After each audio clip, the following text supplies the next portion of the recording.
Okay.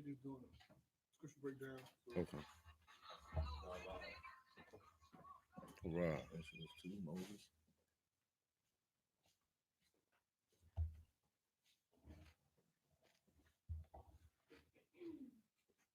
All right. Well, I just go in first. Introduce. Hey, Shalom, Israel.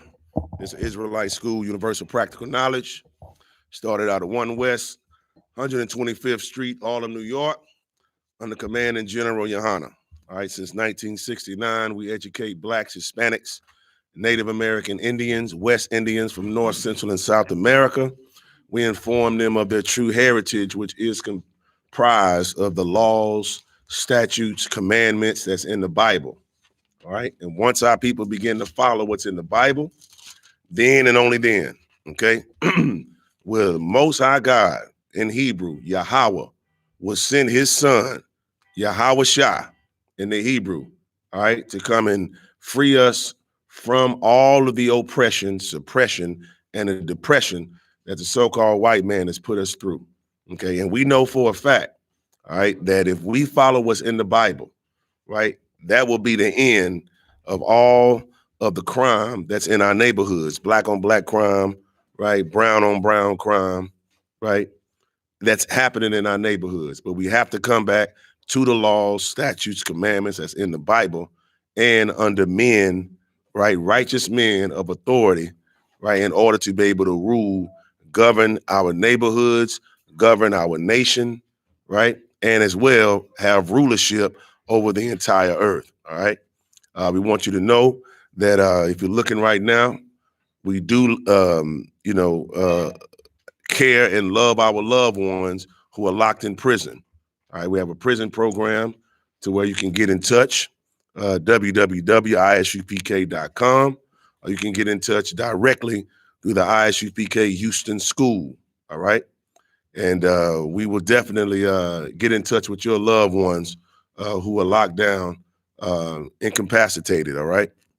Other than that, you always want to learn the truth, okay, from the real priests and prophets of the Lord in the I.S.U.P.K under Commanding General YAHANNA, all right?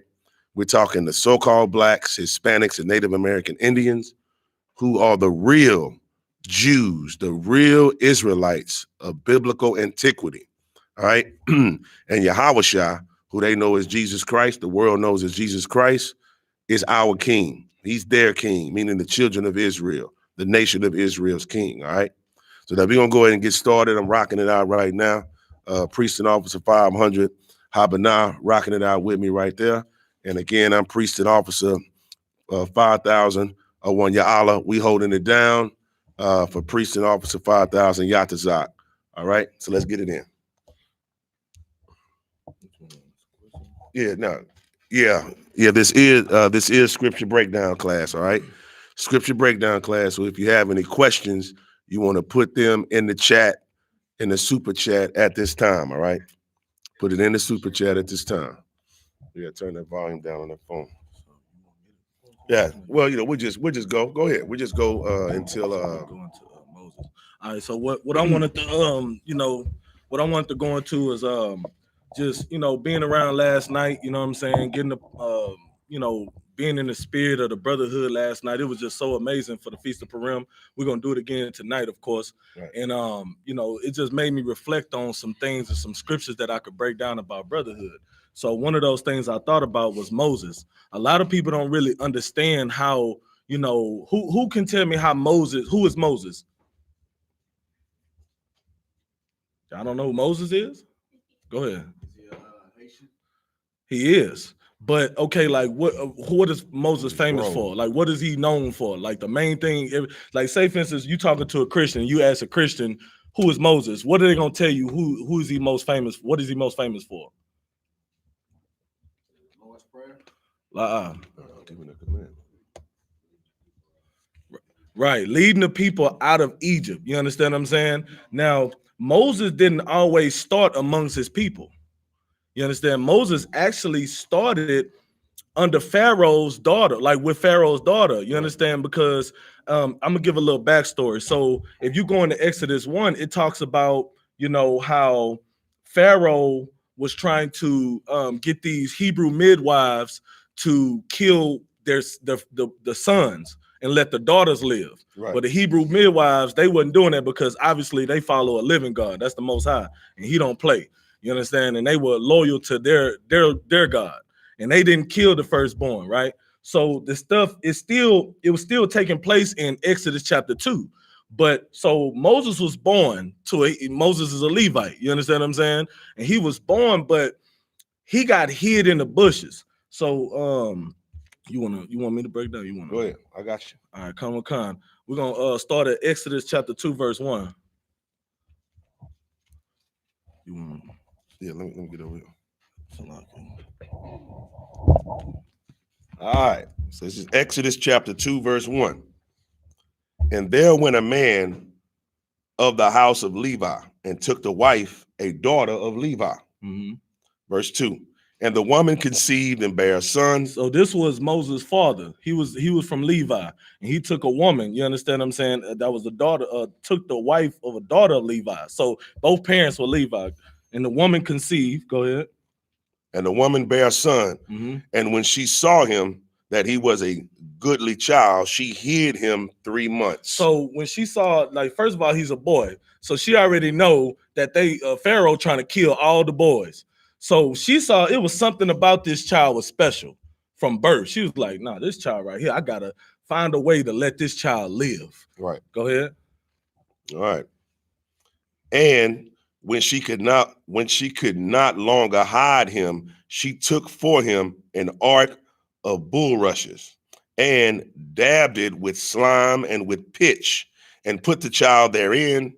And she laid it in the flags by the river's brink. So she went when she couldn't, like, the child, of course the child is growing, then the child get to a point where it's just hard to hide a child. You understand what I'm saying? The child growing, child need things and stuff like that. So what she did, so she wouldn't necessarily be punished or responsible for it. Right. She just hid him by the riverbank. You understand what I'm saying? And she was just like, at this point, there's nothing I can really do. If they find him, whatever, right? Go ahead, sir. Verse 4.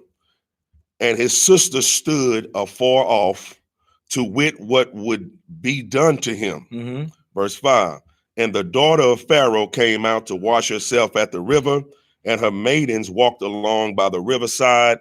And when she saw the ark among the flags, she sent her maid to fetch it. So now this is how Pharaoh's daughter, you understand, found Moses. She went down to just wash herself at the river. Right. And she seen the ark. She seen like a little, we know ark is something that is like a boat, right? Mm-hmm. So but it was this is for a child, you know what I'm saying? So it was like a small, let's say, bed or something like raft, that. right? Yeah, like a raft. Right. And she like, man, what is she taking a bath? She like, what's that? And she sent her maid to go see what that is. Go ahead. Verse 6. And when she had opened it, she saw the child, and behold, the babe wept. Mm-hmm. And she had compassion on him and said, this is one of the Hebrews' children. Right. So as soon as she seen him, she fell in love with him. She was like, oh, the baby, he crying. You know what I'm saying? Oh, I can't kill this one. He just crying for whatever. So she was like, this is one of the Hebrew children. So she knew what was supposed to happen to him, but her heart wouldn't allow it. You know what I'm saying? You know how women, they see them babies. They just she got baby fever instantly. Right. Go ahead. Verse 7. Then said his sister to Pharaoh's daughter, shall I go and call to thee a nurse of the Hebrew women, that she may nurse the child for thee? Mm-hmm. Verse 8. And Pharaoh's daughter said to her, go. And the maiden went and called the child's mother. So now, because the mother went and hid him, right? So she don't want to be in trouble. But they went and got the mother because she's the mother. She's naturally, she wanted to get his mother, the natural born mother, the Hebrew woman, to nurse the baby. Because whatever she got in her, she knew whatever she got, the nutrients she got, it ain't the same as what y'all, Black, Hispanic, and Native American women got in their bodies. It's a whole different type of nourishment. That's why we the strongest people. You understand what I'm saying? And even back then, our heathens knew that they were inferior to us. Just by saying, okay, well, let me go get one of the Hebrew, midwives to nurse the baby. Because why wouldn't she nurse him? It got to let you know it's something about what we got in our genes, what we got in our history, and our culture, and our bodies is something superior to these other nations. Right. Go ahead. All right. So now, verse 9. And Pharaoh's daughter said unto her, take this child away and nurse it for me, and I will give thee thy wages. So she paying his mom, right. You understand, to nurse her own baby. So now basically it's like adoption. You understand? So Pharaoh want the child. I mean, Pharaoh's daughter want the child. Right. But she's getting the mom say, okay, look, I'll go ahead and pay you to go ahead and nurse him for me and get him all good and strong. So I can, when I get him, it'll be mine and I don't have to worry about none of that. You understand? Okay. And the woman took the child and nursed it. Verse 10. And the child grew. She brought him unto Pharaoh's daughter. So now the child is getting nursed. Now the child is growing. Now the child is at a point where Pharaoh's daughter can manage. You understand what I'm saying? Go ahead. And he became her son. Y'all see how this played out, right? So she basically adopted him. Right. And she called his name Moses. And she said, because I drew him out of the water. Now, what's so important, the reason why I started from the beginning of the story, right, is to get y'all to understand that you can compare this to, let's say, you got a Black, Hispanic, or Native American brother that didn't grow up in the hood. He didn't grow up amongst his brothers, right? He grew up, let's say he grew up in Sugar Land around a bunch of white people, went to white schools, predominantly white schools or whatever. So he really never firsthand got to see the oppression that his people partake. Right. You understand? Like firsthand, he may hear about a third party, fourth party, but he never really been in it or seen it for himself. Right. You understand what I'm saying? So it's natural for a brother or sister like that to see that and don't really relate to it. If that's what you would call that today's time. What would you call a Black, Hispanic, or Native American person who may not have grew up in the hood or around oppression that our people face, and they don't necessarily see it from that view? What do you call them? Yes, but give me a I'll say that again. Spoon fed. What's the word? It start with a C. Y'all know what word I'm talking about. He was a coon. You understand what I'm saying? That's naturally how our people are. Well, guess what? Moses wasn't a coon. Even though Moses didn't grow up around our people and he didn't see the oppression firsthand, because he grew up. Listen, you living under Pharaoh's daughter. You living good. You living under the king's daughter. You understand? The ruler's daughter. So it wasn't no oppression going on there. Yeah. Plus, the scripture speaks in Acts that Moses, grew up in Pharaoh's house and he learned all the education, right? His writing and his speech, everything he knew, the knowledge he learned from Pharaoh. You feel what I'm saying? Similar to how we are in America when we learn the education, but we still know who we are. Right. That's why Moses ended up doing the Egyptian and so forth. Go ahead. I don't want. Such a point, because when Black people go to college, they tend to start hating other Black people. Good night. And they start learning from white men. And the people who go to college, they accept homosexuality and all other stuff. Right. Because they don't want to let master down. So they accept those things. Nice. Right. No, that's it. That's heavy. Right. But Moses, right. But Moses stood strong. I don't know if you were getting to the slaying of the. Right, yes, sir. Come on. Go ahead. Yes, sir. Come on. So that's why I gave the backstory, because I want y'all to understand that Moses didn't grow up, you understand, around his people, but he wasn't no coon. And we're gonna get to how we know he wasn't a coon. Right. Go ahead. All right. Where we at? Verse 11. All right, verse 11. And it came to pass in those days when Moses was grown that he went out unto his brethren. He went out unto who? Unto his brethren. So now he finally go to the hood. You understand? Now he finally go amongst his people. Now he see what he's been missing all this time growing up in, under Pharaoh and the daughter. Right. So now he like, man, hold on, okay. But he instantly knew this is his brothers. He had that spirit on him. He had that, I don't know these people. I ain't suffering like they suffering. I ain't going through what they, so I'm living good. I'm living my best life. It's no different from these superstars today. You got the LeBrons, you got the James Hardens, the anybody, the Kobe's. You understand what I'm saying? Where they made it out the hood. You understand? Some of them really didn't grow up in the hood. Some of them had a full ride from birth. Parents was basketball players, and they just, like Kobe Bryant, his father played basketball, so it was already destined for him. Right. They were his agents. Right, Khan. Right. It was destined. Right. So he didn't necessarily go through the oppression that we went through. You know what I'm saying? Like you said, spoon. He had a silver spoon, gold spoon. You understand? So now he transitioned as a baby, already got money in the family. He ain't being oppressed. He don't know oppression. He wasn't getting beat down by the police. He wasn't getting shot down in the street. Mm-hmm. He wasn't getting stereotyped and false arrested. Right. He ain't got no charges. Right. Because he wouldn't have been in the NBA. You understand what I'm saying? Like you see what Allen Iverson had to go through. Now, Allen Iverson, I would compare Allen Iverson more so to Moses than Kobe. Because Allen Iverson surely understood he was oppressed. He almost didn't even make it to the NBA. Right. But that's neither here nor there. You understand what I'm saying? The point is, Moses, even though he didn't grow up in the hood, grow up around his people, he understood, man, hold on, it's something ain't right about, because he ain't asked to be in the house of Pharaoh. His mother just couldn't take care of him. Right. So, but when he realized, yes, sir, come on, go ahead, sir. You had something? No, I was saying right. Yeah, if he that wasn't his choice. Right, you understand? Right. So that's how we knew it was something special about Moses' spirit. Whenever he finally went amongst his people, he's like, okay, this is my brethren. Mm-hmm. Go ahead.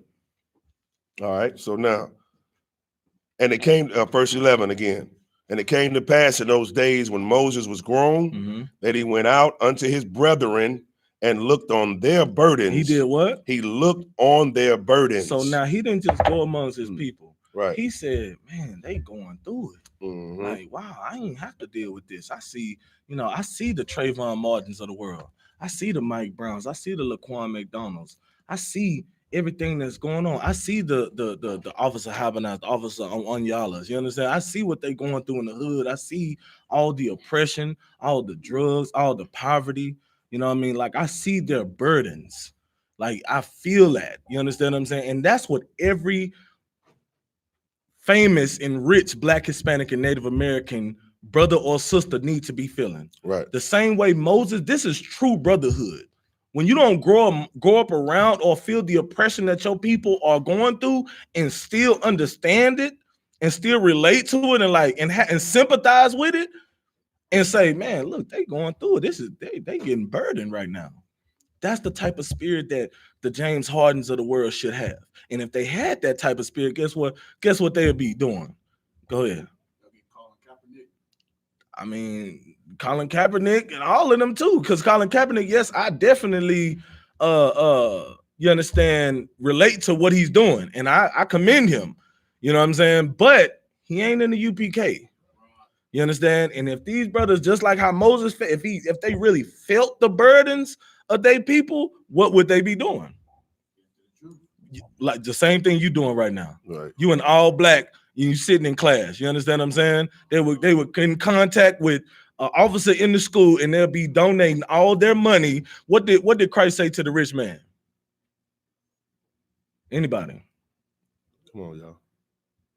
Y'all don't know? I'll give it to you. You understand what I'm saying? Christ told the rich man, he said, sell all that you have, because he ran into the rich man. The rich man was like, oh man, I see what y'all doing. Hey man, you out here bringing out the truth, brother. You understand what I'm saying? Christ was out there teaching. Like, man, what you bringing out is so heavy. Just like no different from when we at camp and, whoever's standing out there on the side, they be telling us all the time, well, brother, why you not back here? Christ told him that. Well, I tell you what, you feel what I'm saying and you know it's the truth. All right, you a rich man. You was rich since birth. So I know this will be a hard thing for you. How about you take everything that you got and sell it? Sell everything you got and give the money to the poor and follow me. You understand? What did the rich man do? Got it. Rich man, he put his head down like. Got it right here. Oh, go ahead, sir. Salaki. All right, this is the book of Matthew, chapter 19. You already set the backdrop, so I'll start at verse 20. Right? Come. All right. Well, now I'll go up. Right. Matthew chapter 19, verse 15. Okay, it says, and he laid his hands on them and departed thence. Verse 16, and behold, one came and said unto him, Good master, Mm-hmm. what good thing shall I do Right. that I may have eternal life? So now he acknowledging he's a good master. He acknowledging, man, he's somebody powerful. He out here bringing out something heavy. Good master. Well, what do I need to do to get eternal life? What can I do? Go ahead. Verse 17, and he said unto him, Why callest thou me good? Mm-hmm. There is none good but one, that is God. Mm-hmm. But if thou wilt enter into life, keep the commandments. Do what? Keep the He commandments. told the rich man, first of all, listen, you got to keep the commandments first and foremost. You got to follow these laws. You out here living your best life. You ain't even worried about the laws. You only have a care in the world. So keep these laws, statutes, and commandments. That's the first thing. And then it's so heavy because we do that at camp. That's the first thing we tell people. Well, what can I do to get on the level of out of this hell that we living in? Keep the law first. Go ahead. Verse 18, he saith unto him, which Jesus said, Thou shalt do no murder, thou shalt not commit adultery, thou shalt not steal, thou shalt not bear false witness. Verse 19, honor thy father and mother, and thou shalt love thy neighbor as thyself. Verse 20, the young man said unto him, all these things I have kept from my youth up. What lack I yet? Right? Mm-hmm. Verse 21. Mm-hmm. Yahweh said unto him, if thou wilt be perfect, mm-hmm. go and sell that thou hast and give to the poor, mm-hmm. and thou shalt have treasure in heaven. Right. And come and follow me. Right. So now he told him, listen, man, what's so crazy about it, every time I read this story and I'm sitting there thinking about the rich man, I'm like, dude, are you retarded? Christ told him he will have riches in the kingdom. That's what he said. Just imagine if Christ was here nowadays. You see how hard we working. You see how hard we in class diligently. You understand what I'm saying? Just imagine if Christ was here today and he offered that to one of us. All the sacrifice we didn't put in this truth, and you promised me riches in the kingdom. I ain't got nothing, but I would have said, listen, I would have stripped the house naked. You understand what I'm saying? To get rid of everything, the pennies that I got to give to the poor so that I can get the riches in the kingdom. Like you mean to tell me you choose the riches of this world that's not gonna last forever instead of choosing the riches of the kingdom? Yeah.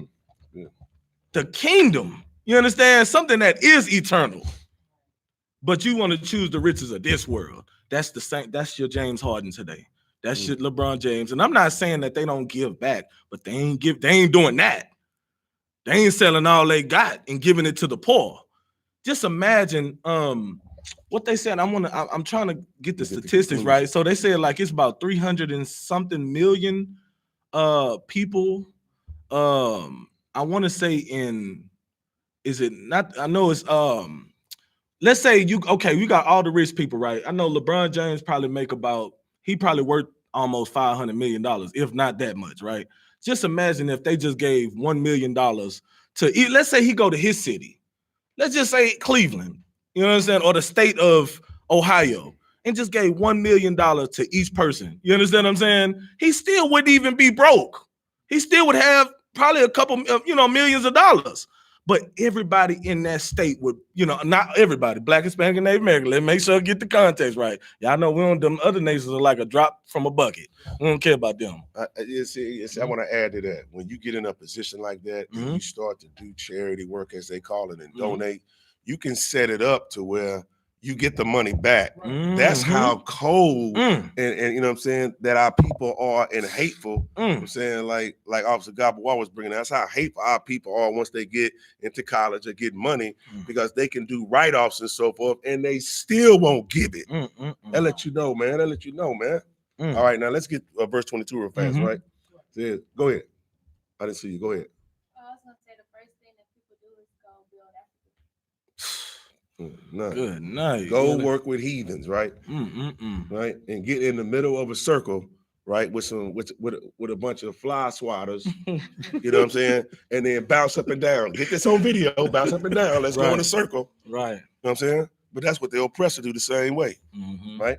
And they think we Africans, right? If anybody saw Captain Cesario handling that Ku Klux Klan guy, right? He said, "No, you're African. Yeah, you are. Just admit it."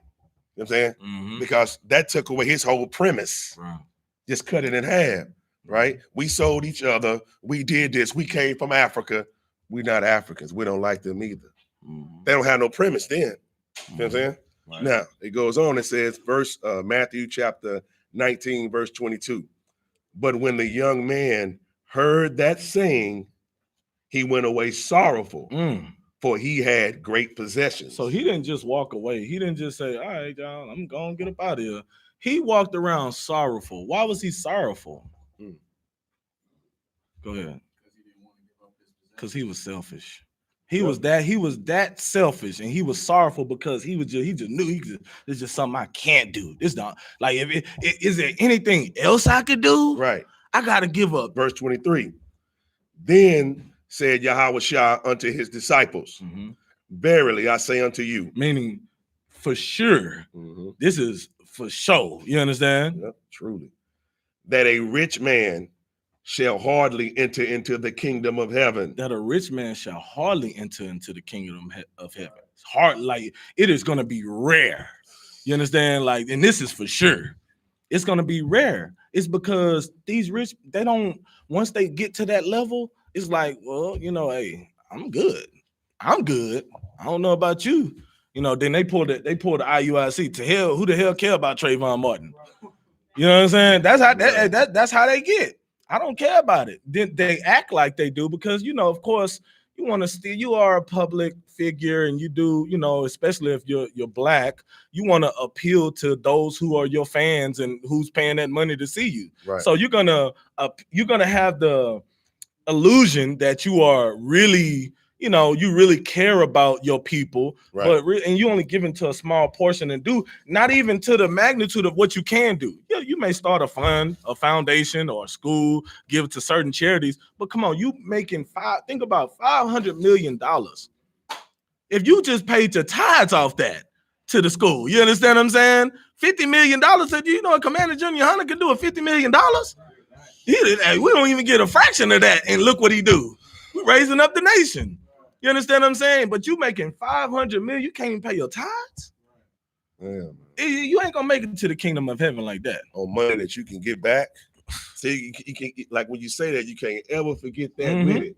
Right. The money that they giving is a write-off to give it back. Right. They so selfish, they don't even want to give it. Go ahead, go ahead. If I may, you talk about the wealthy, so it's like these people have residual income. Residual income is money that you don't even have to work physically, manually to obtain. Right. That's just money that just goes straight to your bank account. Right. You know what I'm saying? So you got wealthy Negroes like Snoop that can't, you know what I'm saying, can't stand up apologizing for something that he said that was so real, so that just the earth can just consider, like, you know what, you're not just gonna talk crazy about black men. You know what I'm saying? That he retracts his statement just so he won't lose some of his residual income. Right. You know what I'm saying? Right. So like if I may, Shaq. Go ahead. Shaq, he would put his NBA checks in the savings, and he would just ball and live off his endorsement money. Do you see what I'm saying? Right. He wasn't even paying tithes on just the money. He was just saving up. You see what I'm saying? Damn. So, I mean, that's why, we teach in here that they're going to be the garbage men, picking up the horse poop, brother. Yeah. I mean, you don't consider your people like, and they go to Africa. They go spend money in Africa, and Flint, Michigan still ain't had clean water almost going on 30 years. Right. You see what I'm saying? Yeah. Like, y'all got enough to fix that. Y'all got enough to buy every project, every terrible apartment complex for niggas and Hispanics in the over here in the Western Hemisphere. Right. But y'all rather go to Africa and get them some clothes and all that old stuff. Right. And everybody know we the real Jews. Right. You got Floyd Mayweather. You know what I'm saying? No offense to that brother. He's not, a college scholar. Right. And so we know he's not reading and so forth. Even he's saying that we the Jews, because why? The videos that the I.S.U.P.K putting out. That's right. See what I'm saying? So if he know we the Jews, he can't explain it. But if he know we the Jews, everybody else know we the Jews, man. That's right. That whole Scientology, Oprah, Gail, Will, Jada, whoever they are, man. You know what I'm saying? They will be garbage can juice, man. You know what I'm saying? In the kingdom of heaven. And that judgment is meat. Right. Meaning good for them. Right. We're gonna serve the Lord in here though. Right. See what I'm saying? Mm-hmm. Okay. So let's get back to Exodus, go back to Moses. And just to piggyback before we start, like, even this is how you know everybody know we the Jews. We didn't already name what 2 or 3 celebrities, right? Kendrick Lamar. We got what was this that comedian that the Lord dealt with? Nah, the one that died for teasing or whatever. he was with him though. The comedian was with the brother that died. Mike Epps. Mike Epps. Ricky, yeah, come on. So Right. Mike Epps know we the Jews. You understand what I'm saying? He recanted his Right, he statement. recanted like so these, and you don't think about it, they be having these mansion parties and all these different events. You don't think the word don't get around? Right. They be talking about us. Obama, they made a movie with Obama in it, and they had a depiction of us on the corner. Right. That was us. That wasn't no other Hebrew Israelite group. They had niggas that was niggas in all black. You understand what I'm saying? And talking how we talk. You understand? So they know it ain't no secret. Right. But the only thing, and that's what the white man want to keep from you. The white man don't want the secret. They don't want everybody to know. He don't want us to know. He want everybody else to know, but us. Right. That's why they hide it from us, because they know once we find out, what we gonna do with it? We're gonna take that, and it's gonna. Listen. This whole empire will be destroyed overnight. That's right. And that's why the work that I.S.U.P.K do under Commander General YAHANNA is so important. That's why the priests and prophets of the Lord, what we do and sacrifice our lives for is so important, because we trying to do that. We trying to wake up our people so we can't overthrow this empire overnight. Right. That's what we trying to do. So Right. let's get back to, and that's why I'm bringing out this story about Moses. And I got another story too after that. But brotherhood is important. Brotherhood, knowing that, first of all, understanding that you Black, Hispanic, and Native American, that you part of the 12 tribes of Israel, and then coming together with your people. Right. You can't, all that solo dolo stuff, you know what I'm saying? I was like that in the world. That's not going to get you far. It's only going to get you so far. And I understand it, because when you're in the world, I mean, who can you really don't got nobody you can really trust. It's so wicked. You understand what I'm saying? You can't trust your homeboy because he trying to holler at your gal. You can't trust your family because they'll mess over you too. So who can you really trust? Well, guess what? I know who you can trust. Yep. You can trust any brother under that I.S.U.P.K banner under Commander General YAHANNA. You understand? And I know that for a living fact. I trust these brothers with my lives. My kids and my family's lives are in their hands, and I don't have a worry in my. Listen, I don't even think when they're in the school, and that last night I was outside doing, I don't know what the hell. I was all over the place. You understand? Kids in here, I did not think not one time. And are they all right? Right. Something going on. I know when my family walk outside and it's dark outside, guess what? I know I got Officer Ron out there. Hey, no sweat. They all right. Hey, count on one con. The water, sir. You understand? That's brotherhood. And this is important to have. You can't be hating each other if you want to build the kingdom up. Right. And Moses, he loved his brothers. And this is how we know it, because he didn't even grow up around us. He didn't even grow up around his people. But guess what? When he finally went out amongst his people and saw their burdens, he recognized it. He's like, man, we going through it out here.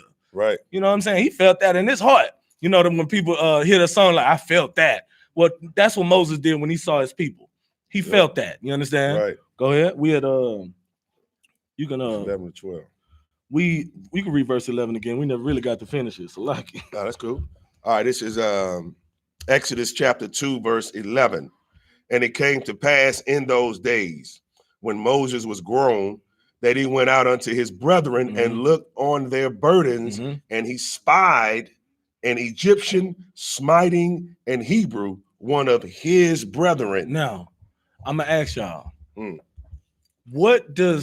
how can I ask the question without giving it away? What can you compare this scenario to? So keep in mind they was in captivity. So now I'm trying not to give it away. So the Egyptians were looked at as authoritative, right? He went out amongst his brethren. He seen that an Egyptian was smiting one of his brothers. What does smiting mean? Huh?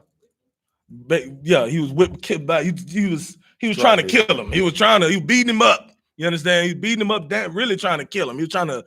He didn't have no regard for this life, right? Right. So he witnessed that. What can you compare that to today? What would that be called today? Go ahead. Oh man, give him a hand. That's exactly. Hey, that brother been paying attention. You know what I'm saying? Yeah, that brother been paying attention. Most High Christ. That's exactly what that was.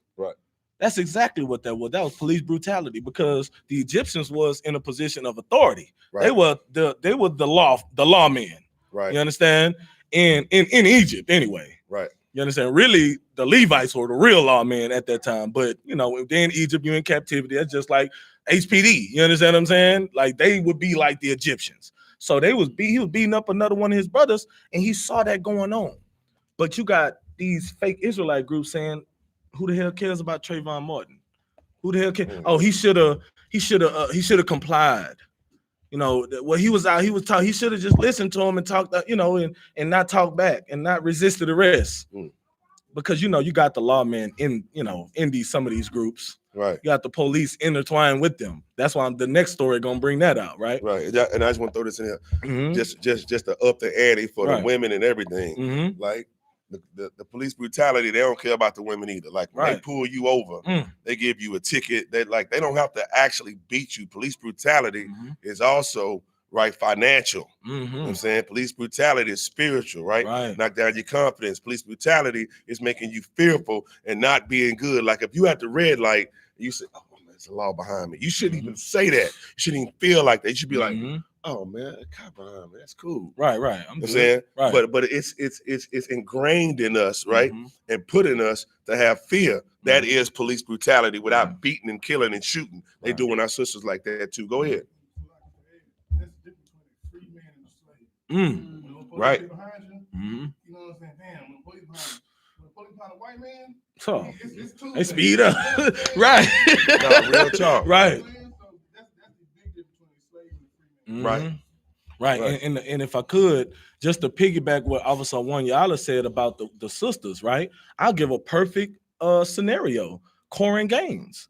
When they didn't the sister ultimately did get killed. You understand? But before that, it was a lot of harassment going on. So if you're not familiar with the story, without going into too many details, she actually had like an open lawsuit against she was actually like looking to sue that police department for prior harassments, right? So they had been they like, okay, you wanna sue us, so every time we're gonna pull you over. They was pulling her over. She went live on Facebook like multiple times about them just harassing her. You understand? In that last situation with her kid in the car, that was like the last altercation she had before they came in her house and they shot her. So what he said is this: it was like they were trying to implement a fear factor on that sister, right? But it wasn't working because this sister had a different spirit. Now, I'm not saying that that's the spirit our sister should have, because first of all, she needed a man there. You understand? I definitely can't disregard that. She needed a man there, and that man, a righteous man, not just no any man. She needed a UPK brother. Right. You understand? Because he would have had her like, hey, baby, just call me anytime you get behind me. I'm gonna walk you through it. You ain't got to do nothing but follow my orders. While the police behind you, just talk to me. You understand? And then I'm gonna guide you through everything, and you're gonna get out that situation good. Well, she didn't have that. So she had a very masculine spirit. You understand? And because she had that masculine spirit, the laws was like, oh, okay, she ain't, and it's a way you have to be in this, or what is wise as a serpent, harmless as a dove. Right. You ain't weak, but just because you tell officer, okay, officer, can I get my ticket? I appreciate you. Okay, going by my way. You ain't weak. Right. You ain't gotta always be, man, what I do? Man, I ain't even do nothing. You ain't gotta be like that, man. You ain't gotta prove yourself. You know what I'm saying? You want to make it to see the next day. Right. You want them to leave the way Apostle Paul did when he was in court with Agrippa. Right. If I could, somebody give me that precept on make no fault. Give me that precept. Make no fault. Yeah. Lest he take their life away presently. Give it to him, Matthew chapter.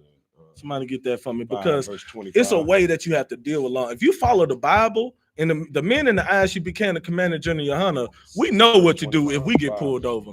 You understand what I'm saying? We understand that, and none of us are weak. We understand that if we get pulled over, guess what? We're gonna comply and we're gonna do what's necessary, because half the time, come on now, you probably was speeding. Let's just keep it real. You know what I'm saying? Sometimes you were speeding a little bit. You would come around that corner a little bit too fast on 288. Right. Let's just keep it real. You understand what I'm saying? Don't try to argue it. And even if you wasn't, don't argue the ticket. Guess what? You can't argue the ticket. No. But where though? Where's that place that you can argue the ticket at? In court. You can argue it in court, and you got Commander General YAHANNA that will vouch for you. You got the men above you that will be in court with you. Your brothers will be there with you, and we can argue that ticket together. But right then, you don't want to do that. Matthew Why? 5 and 25. He gonna get the scripture read to it. show you why that you don't want to argue that ticket right there. Read it loud. Matthew chapter 5, verse 25. Mm-hmm. Agree with thine adversary quickly, Mm-hmm. whilst thou art in the way with him, Mm-hmm. lest at any time the adversary deliver thee to the judge, and the judge deliver thee to the officer, and thou be cast into prison. That ain't the one I was looking for, but that's What? exactly right. The one that says, make no fault. It might be in the Apocrypha. Give me 1 second. Let me Okay, find you it right did quick. pull it there. Oh, you had it already? Mhm. Yeah. Read that. Ecclesiastes chapter 9, verse 13. That's it. Mhm. That's it. Mm-hmm. Keep That's it. the far from the man that hath power to kill. It says, keep thy far away from the man that have power to kill. You understand what I'm saying? Because you don't want to, what you want to do, first of all, that's separate from your oppressor. Because that's the number one killer on the earth. You understand? Been since the beginning, he was a murderer. That's what the Bible say, right? So stay away from your oppressor. Separate from these other nations, especially the white man. Right. Join with your brothers. You understand? This is all about brotherhood. Keep going. Come on. So shalt thou not doubt the fear of death. So guess what? Mhm. You won't even have no doubt of death in your mind. Like you won't even think, I might go today. This might be the day. You get pulled over by the laws, and you be and if you get the, having that spirit where you want to combat and argue, Which was the scripture now full. it's like, shoot, this might be the day. I might not make it throughout the day. Right. I That's why I might- had the brother slack. That's why I had the brother pull the scripture, right? With Matthew chapter 5, verse 25, because you can't be combative with the cop Right. when he pull you over. Well, what you mean I'm speeding? Right. Well, no, not because I was there. You know what? Why don't you just step out the car then? Mm-hmm. I said, first I was gonna give you a ticket. I wasn't gonna give you a warning, but you're popping off at the mouth, Right. like you're trying to do my job, right? So and I don't like black men, black women, anyways. All right.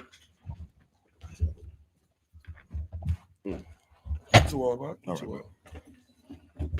Go ahead. All right. I don't like black women, black men, anyways. So now you got to go to jail because you're being combative. I don't like you, not because you're speeding, but because you're talking back, trying to do my job. You're trying to show what? Authority, right? You're trying to show that you're a free man and a free woman, and you're not.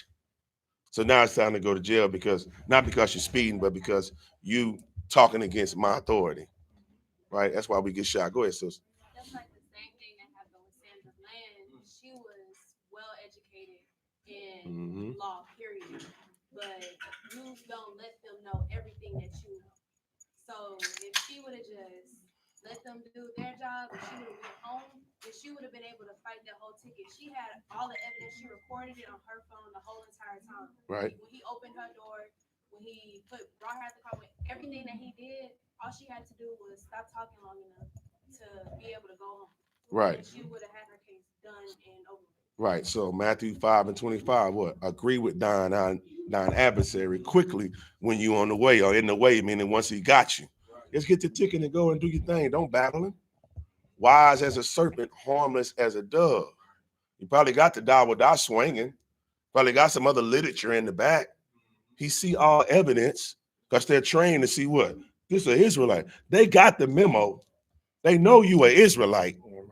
They know you're not smelling no weed, looking a certain way. You looking glory, you shining.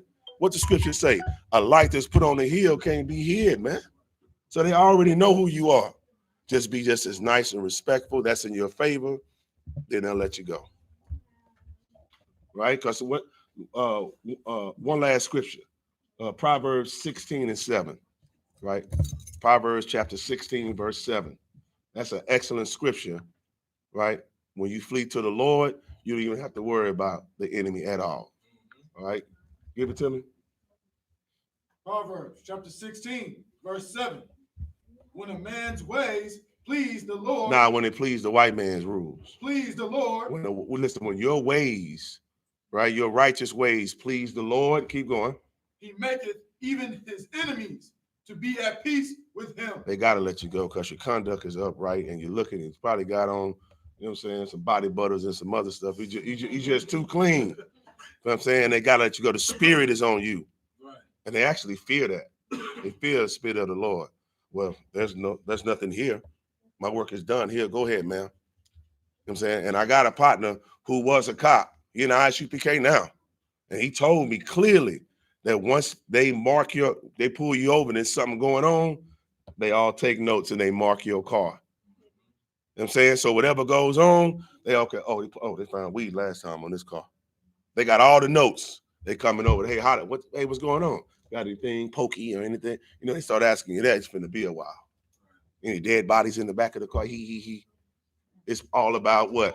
Getting ready to pull you over again and to harass you. Keep your conduct right and live for the Lord. And when your ways please the Lord, listen, man, they're going to protect you every single time. I'm pretty sure everybody in here got a testimony that's according to the scriptures on how when you live your life correctly, how you protect it. Period. We don't worry about the cops in here, police brutality, because why? God's laws supersede the precepts of men. And live according to the Lord, you ain't gonna have no problem and no fear. Like Officer Gabo would say, you look into the mirror, you feel like a free man because he can't do nothing to you. That cop in that rear view can't touch you, can't do nothing to you. Because we taught the I.S.U.P.K what? Follow all the white man's laws, right? Got everything in order, you know, ID, insurance, whatever. Plus you following God's laws. You are completely protected, period. You don't have nothing to worry about, you and your children. You got it out of one. Go ahead. Okay. Go ahead, sis. Being cautious as a serpent, yet innocent as a dove. Right. Is that how it goes? Harmless, yeah. Being wise as a serpent and harmless as a dove. You exactly right. They got a song back in the day, playing your game, baby. Whatever you want to do, right? And that's the whole reason. Like, we have to act at a certain caliber, at a certain level. We don't act worldly. So you don't, you know, it's gonna be a battle because they're gonna grab your ID and start calling you by the old government name. That's the battle right there. But you know your Hebrew name, you know the spirit that you're really in, and you maintain that right there. That's what's gonna get you through everything. See what I'm saying? That's what a Christian do when they get pulled over. Hey, how you doing? Glory to God, praise Lord Jesus. You know, throwing all of that facade in the way. But we don't have to do that. You keep your conduct right. The Lord do what? The Lord say he gonna test the reins. He gonna test who you are anyway. Once you get right, he'll send them laws and everything else. Your whole past gonna come your way. And you're gonna have to what? You're gonna have to maintain the character and be your Hebrew name. You're gonna have to be that spirit. You're gonna have to be a righteous brother and a righteous sister in the truth. Because you're gonna get tested more than once. What the scripture say? When you clean your house, right, and it's swept and it's garnished, what happens? Who knows? Go ahead. Seven most evil spirits come back. Right. Even what? Even what? Even more wicked than the first. Even more wickeder than the first. Now, when they come in, do they what? Do they knock and say, "Can I come in?" They gonna kick though your soul. They coming in and they gonna house and they gonna be there. Let them see if you really, really real. You know what I'm saying? Cuss out that cop real quick. Go ahead. Because you in the truth now. You got brothers you can call at the drop of the dime, everything. Nah, you don't do that. And especially a woman not supposed to be arguing in warfare, because when they stop you, that's warfare. A regular traffic stop is warfare. Our women are princesses, don't need to be battling and going back and forth. You know what I'm saying? You take that ticket, which is a bunch of BS, and you're gonna get it dismissed anyway. You know what I'm saying? I.S.U.P.K ain't no thugs and hoodlums. You got educated black men and women in here. They could get that ticket dismissed like it's no problem. But what you have to do is guard your soul, guard your life. You know what I'm saying? We may shoot each other for $2 over in the hood, but the law shoots you over for a little traffic ticket. It's the same thing. Because why? You didn't want to do what I say. You didn't recognize my authority. But the ticket ain't got nothing to do with it. You know what I'm saying? The Lord will test all of us, man. And we got to be able to pass the test, not the second time, but the first time it comes. Be ye perfect, even as your Father in heaven is perfect. That's what that is. So not after the fact, man, I coulda, I shoulda, what I should have done is this. No, act the first time, flee to the Lord, then he gonna protect you. That means take all the class knowledge that you learn, right? and all the counseling that you have and put it into each decision that you make the first time. You see what I'm saying? That way, the only way you can do it, you got to use the Most High's tools, right? When they go down, you can't wait till after the fact, I should have did this, right? You got to use it and act righteously every single time. And just because it's one event, it ain't over with. Don't fool yourself. You know what I'm saying? You ride down the street, same cop pull you over for the same thing, right? Or to be something else. You have to be prepared. Only way you can be prepared is to be in these scriptures, man, every single day, in every class, right? And be vigilant and fight that good fight and be serious, man. The brothers, you take your office serious. You magnify your office, right? And you serve the Lord in its entirety, man, in full. Christ gave us that. You know what I'm saying? Christ handed that down to us, man, and gave us that comforter to be able to take what we do and magnify the office and do it the right way the first time. The first time. You know what I'm saying? Because everybody looking at us. All eyes on I.S.U.P.K, all eyes on the army of the Lord, all eyes on the body of Christ every single day, all day. Damn right. All right. Anybody got any more questions?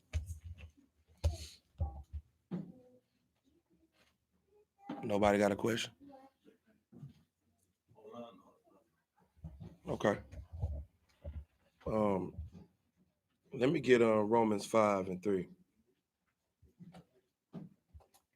And it goes along with what Awanyala was just talking about. A lot of people don't understand how important it is to go through things. Christians want a peaceful, loving life of happiness and joy and peace. And when you always happy and joyful, you never learn from that. You don't gain anything from that. Read what you got. 5 and 3. This is Romans chapter 5, verse 3. And not only so, but we glory in tribulations also. What are we glorying in? Glory in tribulations also. See, the Christians don't talk about glorying in tribulations. Tribulations to them mean that they're sinners, that God must be angry with them because they're going through something. So what do they think? What do they think has to happen for God to be with them? If I may say, gainliness. Gain, prosperity, getting more. They associate godliness with gain. But we glory in the tribulation. That's right. Well, while we going through hard times and hardship, we sit in that place and we learn from that place. Right. Keep reading. Knowing that tribulation worketh patience. What does it do? It worketh patience. Going through stuff teach you how to be patient. If you never go through anything, you never learn patience because you don't have the need to be patient because everything is going your way. But when stuff is not going your way, when you don't know how you're gonna pay your bills, you gotta wait. When you don't know how you're gonna get out of this situation, you gotta be patient. And it teaches you discipline. That's right. It teaches you all of these different attributes that you need being an Israelite in this captivity. This captivity for us is hard as hell. And if you think prosperity is what's gonna let you know the Lord is with you, then you are sadly mistaken. You understand? That's why half of us is fully depressed. Yep. Because we think that where you at, Jesus? Right. Where you at in my life? Because I'm going through so much. You should be learning something from your tribulation. You should be sitting down and saying, what can I learn from this situation? Right. Keep reading. Verse 4. And patience, experience hope. When you learn patience, then you get the experience through what you're going through in that tribulation. Then as you get the experience, now you have hope because now you know you can come out of it. Right. If you went through this and you came out of it, then you know the next time you go through something, you can come out of it. Because every day is not a sunny day. Right. Some days are rainy days. But after rainy days come sunny days. Right. You look at the rainy day and the hard time that you're living in, and you think that the rest of your life is going to be rainy because all you see at that moment is that situation. Right. Because you have no patience. Right. And so that's why you go through things, you learn patience, then you gain experience. And after you gain experience, then you have hope for the next time you're going through something. That's how the Lord teaches you. The Lord teaches you by leaving the iron on right in front of you. And you walk by it and you feel the heat. And then you stop and look at it. Right. And you say, I know this because I have a toddler. You understand? And he look at it and he say, and he cry. And then he keep rubbing that finger and then it stop hurting. Now he gained experience through his patience. Now he walk back by it and he look at it, and you know what he look at? His finger. Because the last time I did it hurt. And it hurt for at least 30 minutes. But to him, 30 minutes is a day. It's a lifetime. And that's you. You go through something for a week and it's a lifetime. Oh my God, I lost my job.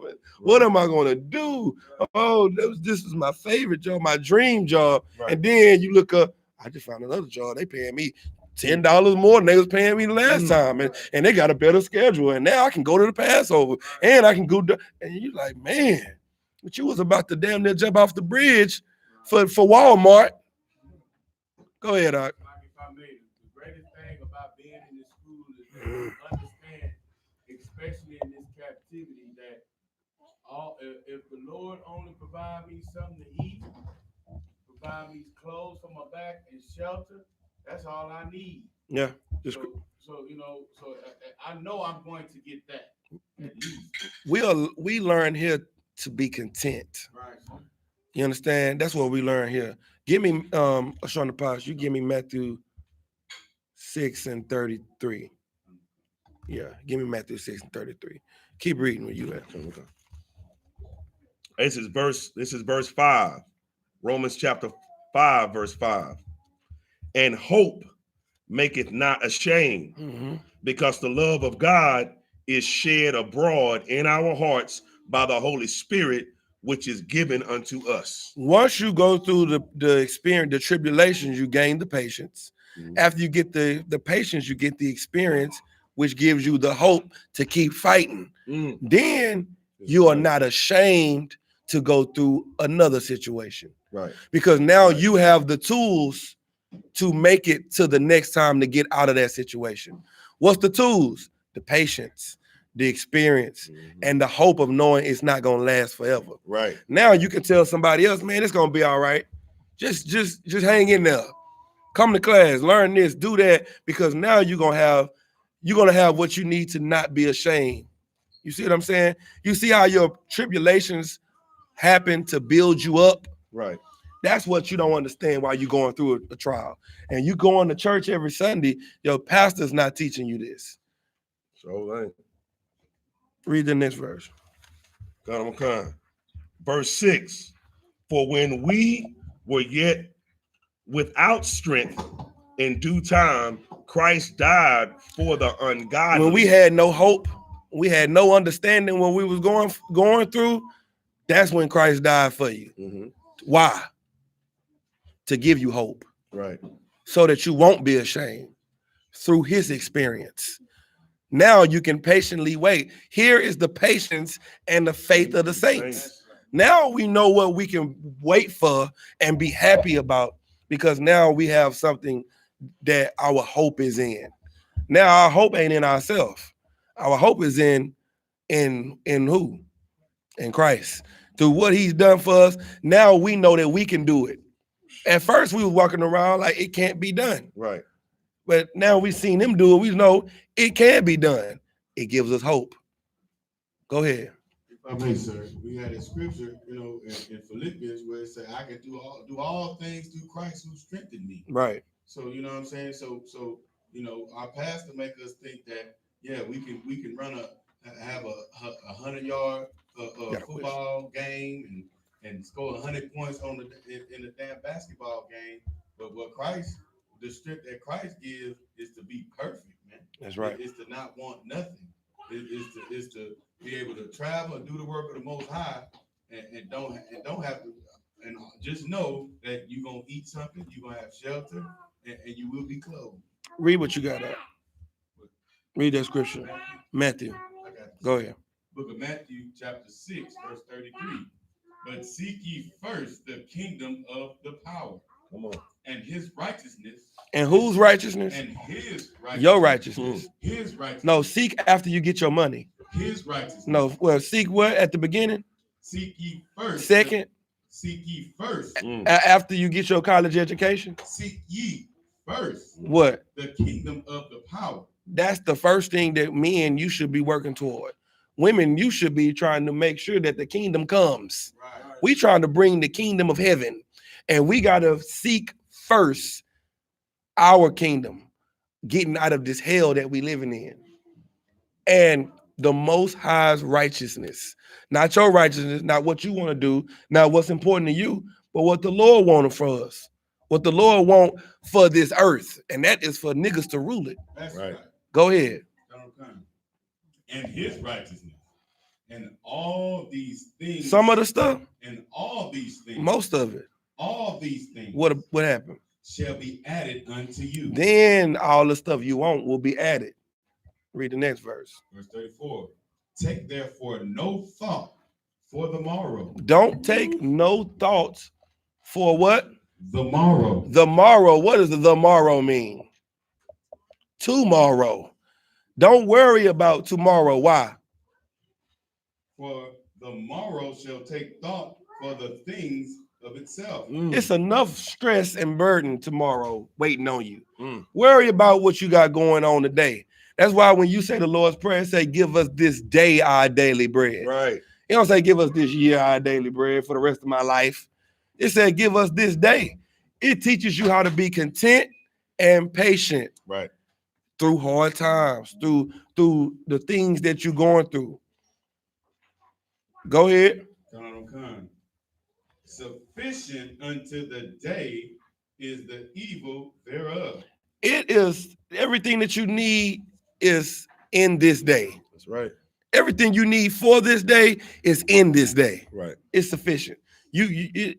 Christians always say it. His grace is sufficient. Right. You know what I'm saying? That's what it is. It's sufficient. You understand? So I'm gonna get off that. I just wanted to touch on that real quick. And, That's no such. oh, go ahead. Yeah. Go ahead. All right. This is This is 1 Corinthians chapter 10, verse 13. All right. 1 Corinthians chapter 10, verse 13. It reads, there hath no temptation taken you, but such as is common to man. But God is faithful, who will not suffer you to be tempted above that ye are able, but will with temptation also make a way to escape, that ye may be able to bear it. See that? The Lord is gonna make sure that the stuff that you're going through that you think is the end of the world Right. is something you can deal with. That's right. It ain't the end of the world. You're strong enough to deal with it. You're looking at that situation like, man, this just, what am I gonna do? Nobody went through Oh it my but you. God, I'm the only one that know about this. Right. I'm the only one, and that's why counsel is so important, because Satan wants you to believe that you're the only person on the earth that's dealing with it until you get in the counsel and the brother be like, oh yeah, bro, I was going through that yesterday. Right. And you Right. like, damn, you don't sound as bad as I sound. I'm really tripping. You know what I'm saying? That's why the brotherhood is so important. That's why we must be together. Yep. You know what I'm saying? And Satan's thing is to make you have a personal relationship. Good night. He wants you to have your relationship with God. He has his relationship. Everybody got their own relationship. So God says different things to all of us. God told me to leave you. God told me that I should sleep with the same sex. God told me to go get some weed. God told me all this different stuff. You see what I'm saying? And all them different things that you're doing is what's destroying you. Because God ain't telling you to do it. You telling you to do it. And you are stupid. Once you can get that in your mind and know that you're dumb, Right. you got yourself in this predicament that you in your life Right. through listening to your counsel. That's right. Now listen to somebody else's counsel. That's what you do. Listen to somebody else that's wiser than you. That's it. All right, that's it. I'm done with that. Anybody got any questions?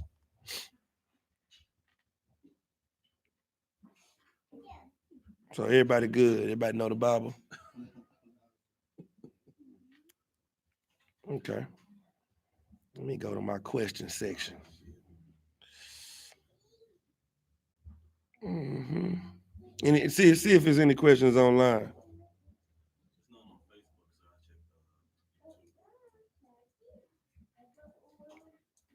I asked y'all that already. Go ahead, I want y'all to pull some. I know you got something you want to pull. Oh, let's talk about this virus. Yes. Let's talk about what's going on with this coronavirus. Yes. Because you got to understand that this is judgment from the Lord.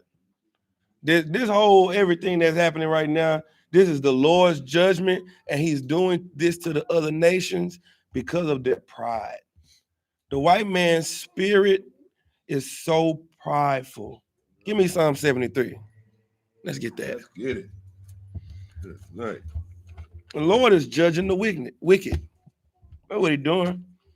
He's giving them the opportunity to feel what it feels like to be a nigga, to be the minority, the people at the bottom.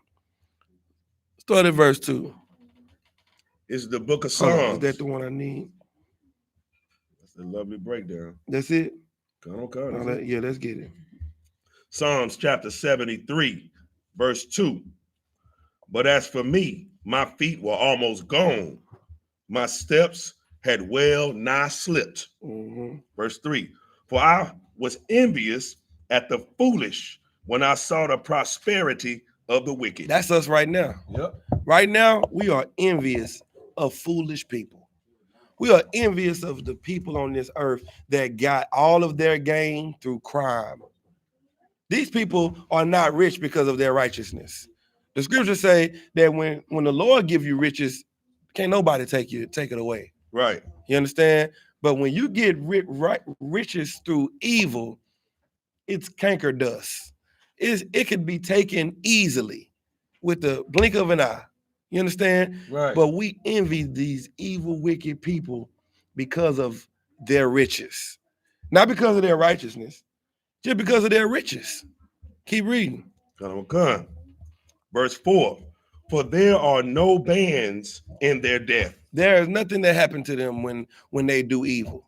In their curses, there is no captivity to come in their curses. Right. They not going through what we going through in our death. That's right. Because there's no bands in their death. Go ahead. Because their strength is firm. But what? But their strength is firm. They not going through nothing, and it's making them stronger. Right. Their strength is firm and evil. Right. And guess who they got doing it? The princes and the princesses of the power. We make them stronger through our wickedness. Keep reading. Verse 5. They are not in trouble as other men. Now you tell me who that's talking about. Sure. Guess what? We thugs, Mexicans are sons of bitches. Arabs are terrorists. Who else? What's another profile that the white man give? Go ahead. Super predator, drug dealers, rapists, sexual deviants, shithole countries. Right. Now, what's a name that the white man gives himself? Oh, sick. He needs medical attention. Influenza. Well, they kill somebody, but they rich and they don't understand. They don't really understand. Affluenza. Yeah. You see how there ain't nothing wrong with them, Right. but it's something wrong with everybody else. Yeah, he can't go to jail because he grew up rich. Yeah, look, he don't really understand jail. Good night. He ain't never been punished before. Oh, man. Read that again. Good night. They are not in trouble as other men. They not in trouble like everybody else. They don't get the titles and the names that everybody else get. Right. You had something? I was gonna say, you know, they make the color white as pure, and they associate that stuff with their skin as pure people. Right. They pure and we black. We evil. Go ahead. If I may, like that call on cross the line, the dude from the Ukraine or something, he was like, "We are the most gentle and kind and loving people." That's how they see man. themselves. They see themselves like they doing us a favor by keeping us in cages. Because we are just so unruly and evil, and we need their structure when it's the opposite. They need our structure. Shalaki, go ahead. That's why I had to kill the Indians and subjugate them, because we was unruly people. Right. Savages. Savages. That's what an Indian is, a savage. They called you a native savage, an East savage, West savage. You just barbarian. You crazy. You can't get right. Go ahead. Go ahead, Doc. All right, here we go. Neither are they plagued like other men. Neither do they get the diseases that we get. Hmm. We get diabetes, heart failure, Right. hypertension, high cholesterol. We get all of that. White men eat the same thing that we eat, and they don't get none of what we get. Go ahead. I was watching this TV show a long time ago. This white man ate McDonald's every day, Right. 3 times a day, and has not one disease. No. We down 3 days, we got diabetes. You understand? 3 days of McDonald's for us is diabetes, and 30 years of McDonald's for the white man is healthy, a healthy diet. You understand? That's because the Lord don't deal with them like he deals with us. Go ahead. Keep reading. Come on. Verse 6. Therefore, pride compasseth them about as a chain. Since they go through everything and they don't get punished for it, it makes them stronger in their pride. And their pride is the thing that is going to be their downfall.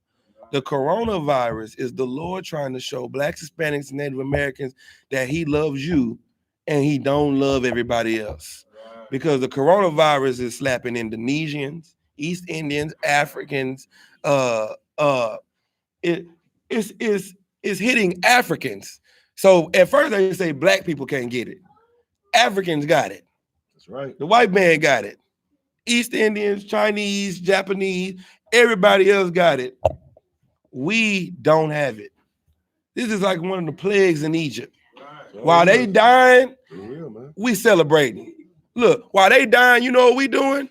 We planning. We had the Feast of Purim last night. Gather We in here. While they out there dying and worrying about not getting on the plane, we taking advantage of the low plane tickets. You see what I'm saying? They on that talk. They talking about, I'm not getting on no plane to be around a bunch of people. Good. Y'all ain't gonna be there, so we gonna get on the plane. And we're gonna be around ourselves. We gonna be around ourselves. We Coronavirus. good. You know what I'm saying? They worried about, well, we don't even know how the coronavirus is being passed. We think it's through the money. We ain't gotta worry about it because we broke. We ain't passing money like that. And the money that's being passed around is $100 bills. Right. White people don't have dollars and 5s and 10s like us. Off my and cash 20s. card. That's it. You know what I'm saying? That they ain't got the little chump change that we got. Right. You open up your wallet, you got $1, you got 21s, 2 or 3 5s, a 10, and a 20. You know what I'm saying? You get that little $20 bill, you happy. You know what I'm saying? The white man got $100 bills. That's where they passing the money at. That's where they passing the disease at, Salakia. You ain't got to worry about that. You got a SNAP card. You know what I'm saying? You got a food stamp card. It's, you know what I'm saying? Your little money hit your direct deposit. You ain't touching nothing but your card. You see how the Lord do it? The Lord makes sure you safe. And he killing them. You know what I'm saying? Keep reading.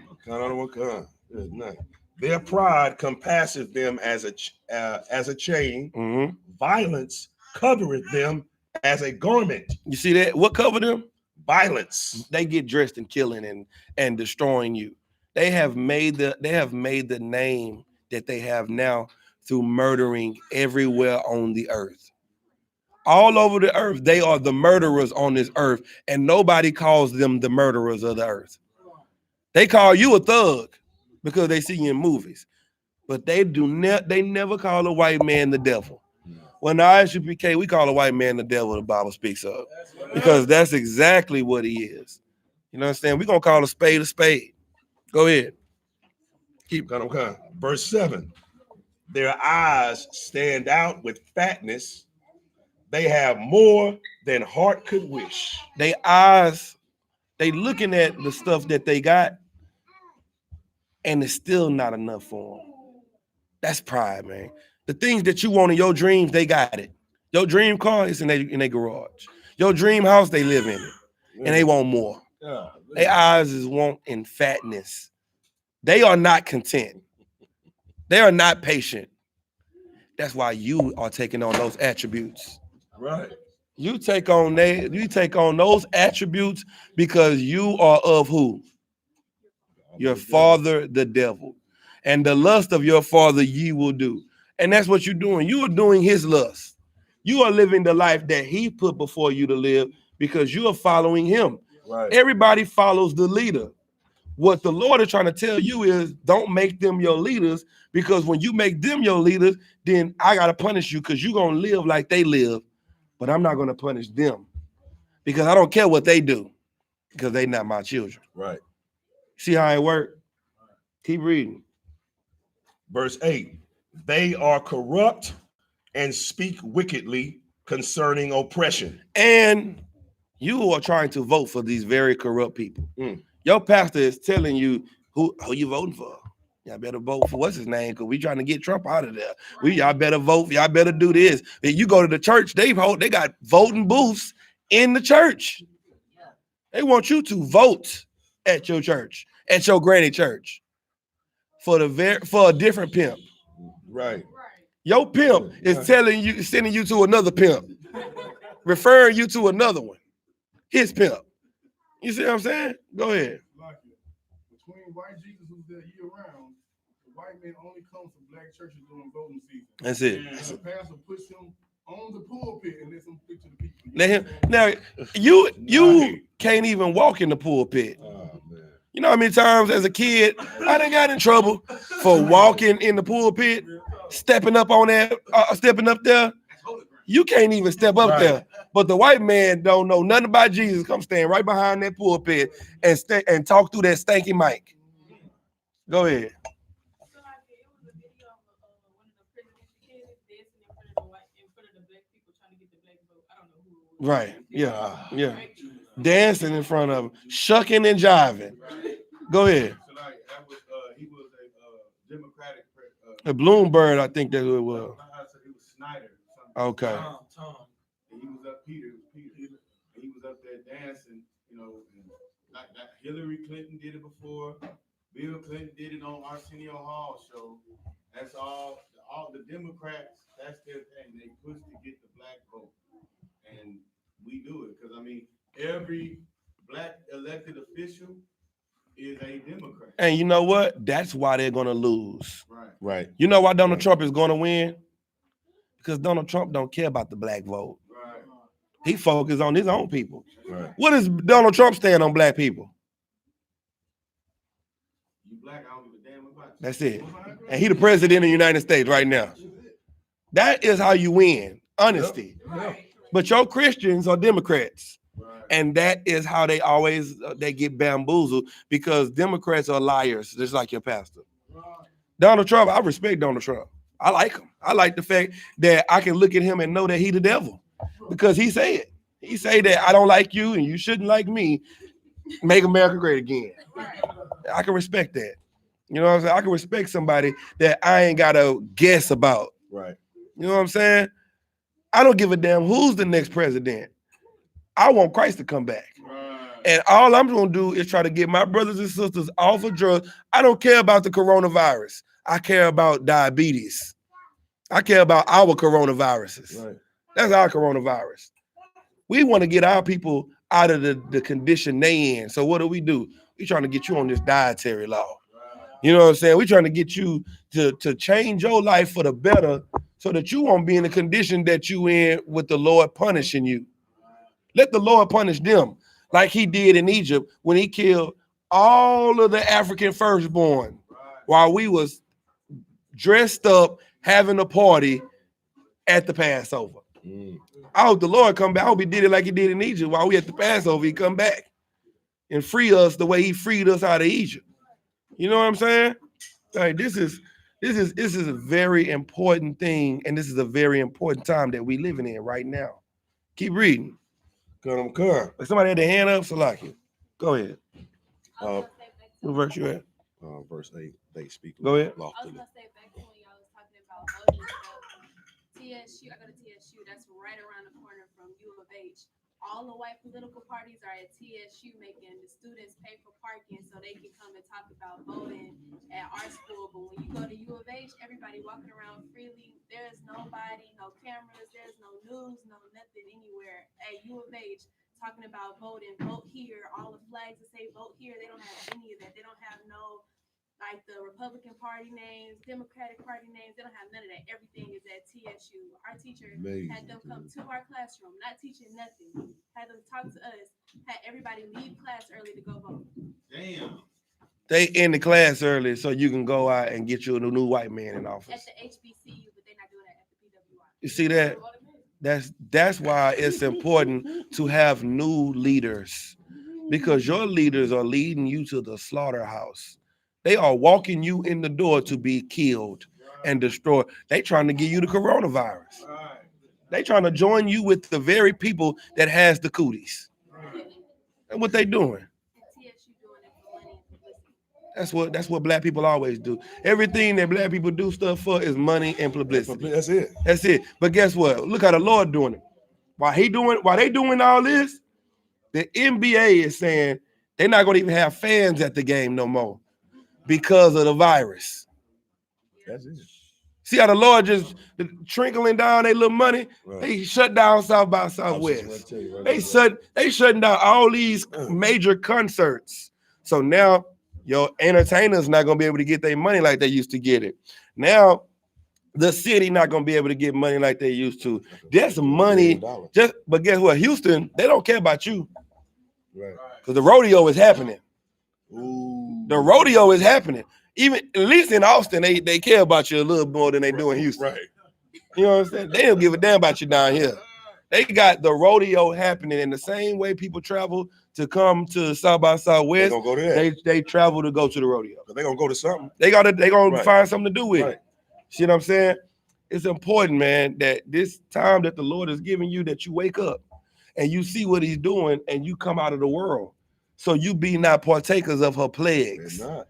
Because the plagues that's coming, man, this is the coronavirus. This is one virus. Now imagine, now they got in China the blue bird virus, the blue flu or something like that, the bird flu. Now there's a new virus. Now there's something new coming out. You see what I'm saying? Cow mad and the bird got flu. You know what I'm saying? You got the what is it called, the bird flu, the coronavirus. Guess what? You ain't gonna be going to work. Man, You ain't nobody going to work coming soon. Now, if you don't go to work, then what's gonna happen to the economy? Plummet. What's gonna happen to the dollars you do have? It ain't gonna mean nothing. So now, what you gonna have to lean on? Your brothers, each other. You see how the Lord doing it? You see how he's forcing you together? Oh, you don't want to come together? I got something for you. Right. Send out the plagues. Right. Now, when the plagues go out, now what's coming after that? The death. And now you see it. They telling you that they got it under control. The flu kill people, don't it? The flu is deadly, but it ain't never shut down the South by Southwest. Flu season happen every year. It ain't shutting down stuff. Right. But they telling you, oh, it's under control. We got this. It's all good. They don't got it. And the death toll that they give you in the news, that's not the real death toll. It's not. Right. The real death toll is way beyond what they telling you. If it wasn't, they wouldn't be shutting stuff down like they doing it. While the Lord is destroying them, he's separating you and giving you your own land. He's putting you back in order like you're supposed to be. Go ahead, what you got? Isaiah chapter 13, verse 13 and 14. Mm-hmm. Therefore, I will shake the heavens, and the earth shall remove out of her place. What does that mean? I'm gonna shake the heavens and the earth shall remove out of her place. What does that mean? Come on, y'all. He'll shake the high places that are enemy in the end, and to get them to fall from that high place. Right. He finna shake things up. People at the top gonna be on the floor standing next to you. They gonna be panhandling like you. You understand? They gonna see what it feels like to be poor. Right. The problem is you used to it. It's just like if you go from the state you living in right now to living on the street, you're gonna lose your goddamn mind. Because you're not used to living in those conditions. Them homeless people out on the streets, they come out, look, this is what you gotta do. Look, when it get cold, you get you 4 blankets, wear you 2 pair of pants, and they already mentally ready. Right. Now imagine how Donald Trump gonna feel coming all the way down to living in a 3-bedroom house. Woo. What? Donald Trump living in a 3-bedroom house? Right. Oh my God, he gonna try to blow his brains out. But what's gonna happen is he gonna shoot himself in the head. He just not gonna die. He just gonna have to live with the pain of having his head blown off. Right. How the Lord gonna do him? Go ahead, Doc. If I may, I remember in school I did a research paper about the 30s, about the Great Depression. Mm-hmm. So I called, you know what I'm saying? I called my grandfather who lived through it through the 30s. And I was like, so how was the Great Depression? You know, in my mindset back then, I was like, man, it was bad for America. America was in a recession. Right. Right. And I asked him, I said, well, you know, Big Daddy, how was it for you? He was like, we always been poor. Right. You know what I'm saying? Right. The Great Depression didn't affect them. Right. They ain't care about the day. We always depressed. Right. Your life is depression. You know what I'm saying? And we used to it, but they not. Right. And the way stuff is falling, and the way it's falling, and as fast as it's falling, 2 days stock market took $1,000 hit, 1,100 point fall, 7.1 trillion Kidding. dollars in 2 days. All of a sudden, that's how the Lord say you're gonna do it. All of a sudden, you understand? It don't take long. It ain't gonna take the Lord as long to get us out of this as we got ourselves in it. Right. Right. It took us a long time sitting in here because we stubborn and we hard-headed and we don't listen. But it's gonna take the Lord this long to get us out. Go ahead, Al.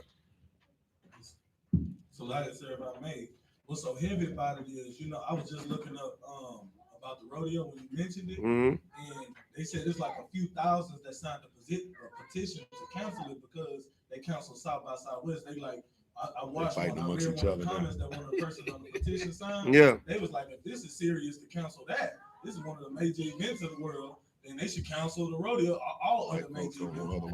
But the reason, my point for saying that is, you know, black people, Black, Hispanic, and Native Americans been dying by the truckload since the beginning, right? And they ain't shut nothing down. Right. As soon as niggas ain't dying from something, they dying.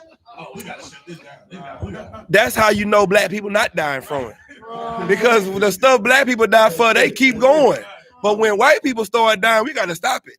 They gonna shut down everything. And one thing that's funny about the rodeo is the rodeo comes from the black community.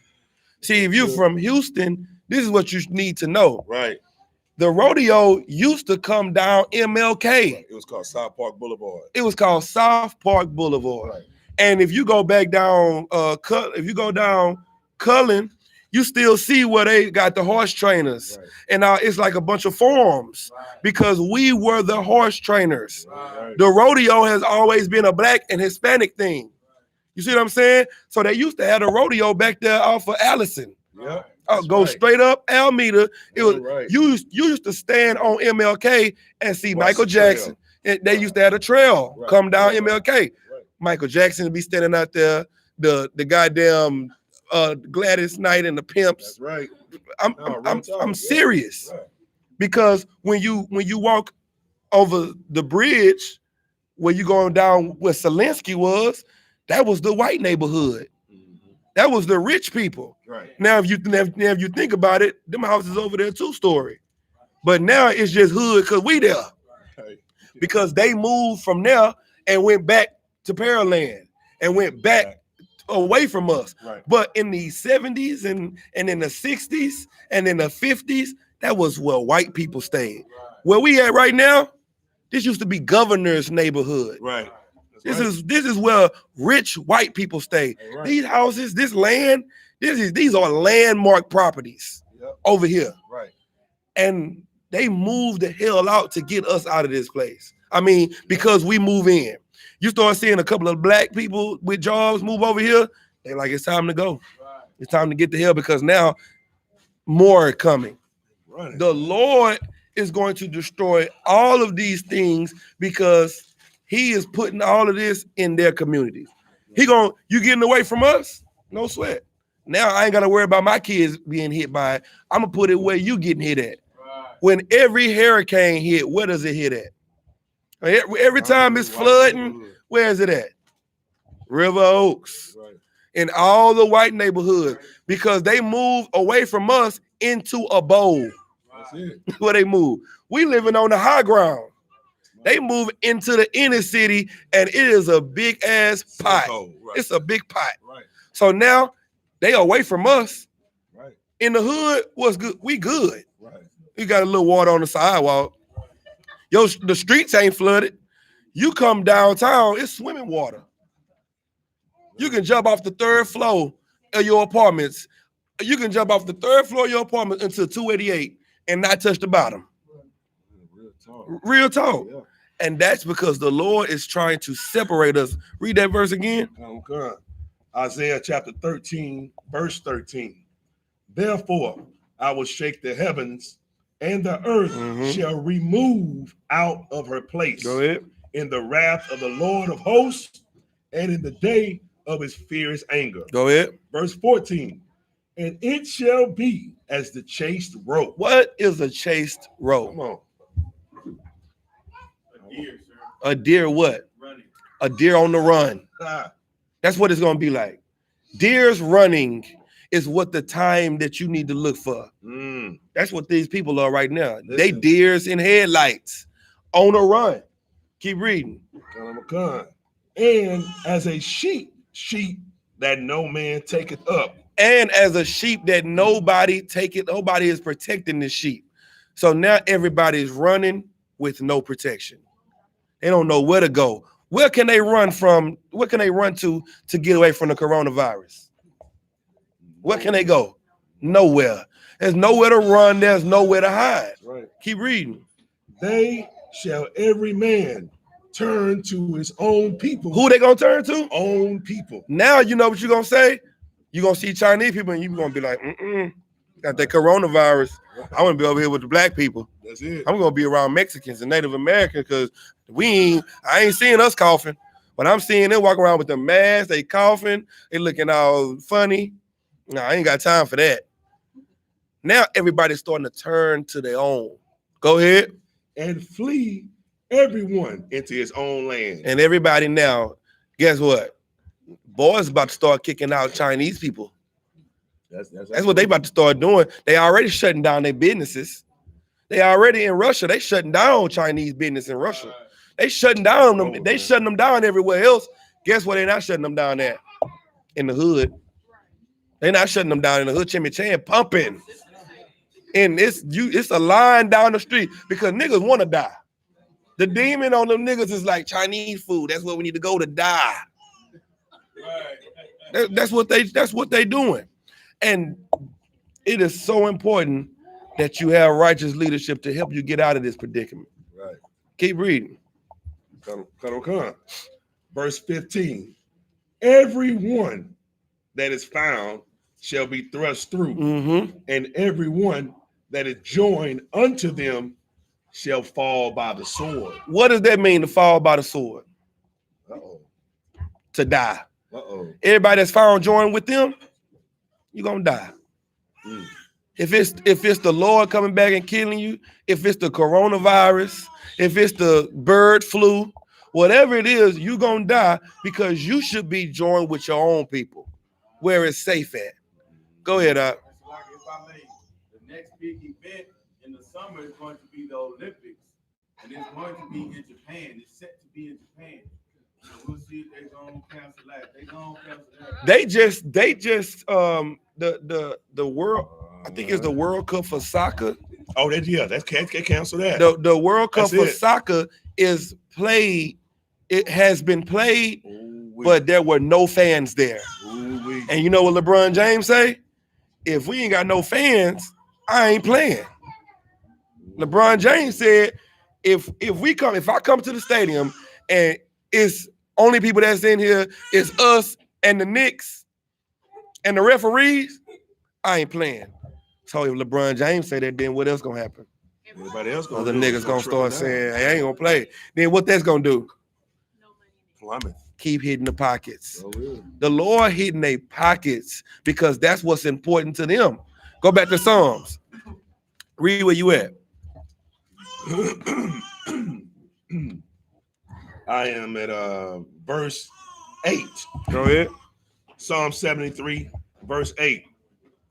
They are corrupt and speak wickedly concerning oppression. Mm-hmm. They speak loftily. Read verse 12. This is what I wanted. Verse 12.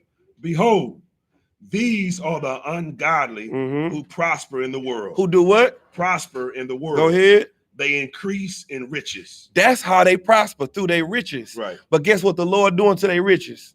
Blowing on it. Right. Now they not gonna be prospering. Now they finna go through what you go through. Now they gonna see what it feel like. Go back up to verse 8. Verse 8. They are corrupt and speak wickedly concerning oppression. Mm-hmm. They speak loftily. Now they gonna see what it feels like. Mm-hmm. Now that pride, that talk about you sons of bitches and you live in a shithole country and all of that, they gonna eat those words. Right. They gonna eat them. Keep reading. Verse 9. They set their mouth against the heavens. Oh my God. What does that mean? They speak against the Most High. Not only the Most High, but the children of the Most High. Right. You are the rulers of the earth that the Lord made to rule, and they speak evil against you. They set their mouth against you and the Lord. They say the Lord love everybody. They say that you can live life however you want to live it, and God gonna still accept you. They speak evil against everything righteous. Go ahead. And their tongue walketh through the earth. And not only do they say it behind closed doors, Wow. but they spread the lies all over the earth. Nice. Because of that, the Lord got something for them. Right. He got something. Keep reading. Verse 10. Therefore, his people return hither, Mm-hmm. and waters of a full cup are wrung out to them. Mm-hmm. Verse 11. And they say, how doth God know? And is there knowledge in the Most High? They come back. When they come back together, they gonna all come back together and they gonna start to say, we good. Yeah. You know why? Does God really know what's going on? Is there knowledge in God? Does he see what we're doing? Do he see how we getting our money? Keep reading. Verse 12. Behold. No. Is there knowledge in the Most High? Why are they asking that? Right. Is there knowledge Read in the Most High? Read 11 again. And they say, how doth God know? How does God know? And is there knowledge in the Most High? Does he see all and hear all and know all? Because if he did, and if he was just, he would punish us. That's what the white man says in his heart. God can't know it all. I don't believe in him. He don't have all the knowledge. He don't have all the wisdom. Because if he did, if he was so just, then we wouldn't have got away with killing all the Native Americans. We wouldn't have got away with killing all the black people and the way we got it set up to keep them in prison. If he was so awesome and righteous and holy, we don't believe in him. That's why most atheists are what? White people. Most atheists are white people. They don't believe in God. They don't have the spirit to understand that, to understand the Lord. Now drop down to verse 16. Verse 16. When I thought to know this, it was too painful for me.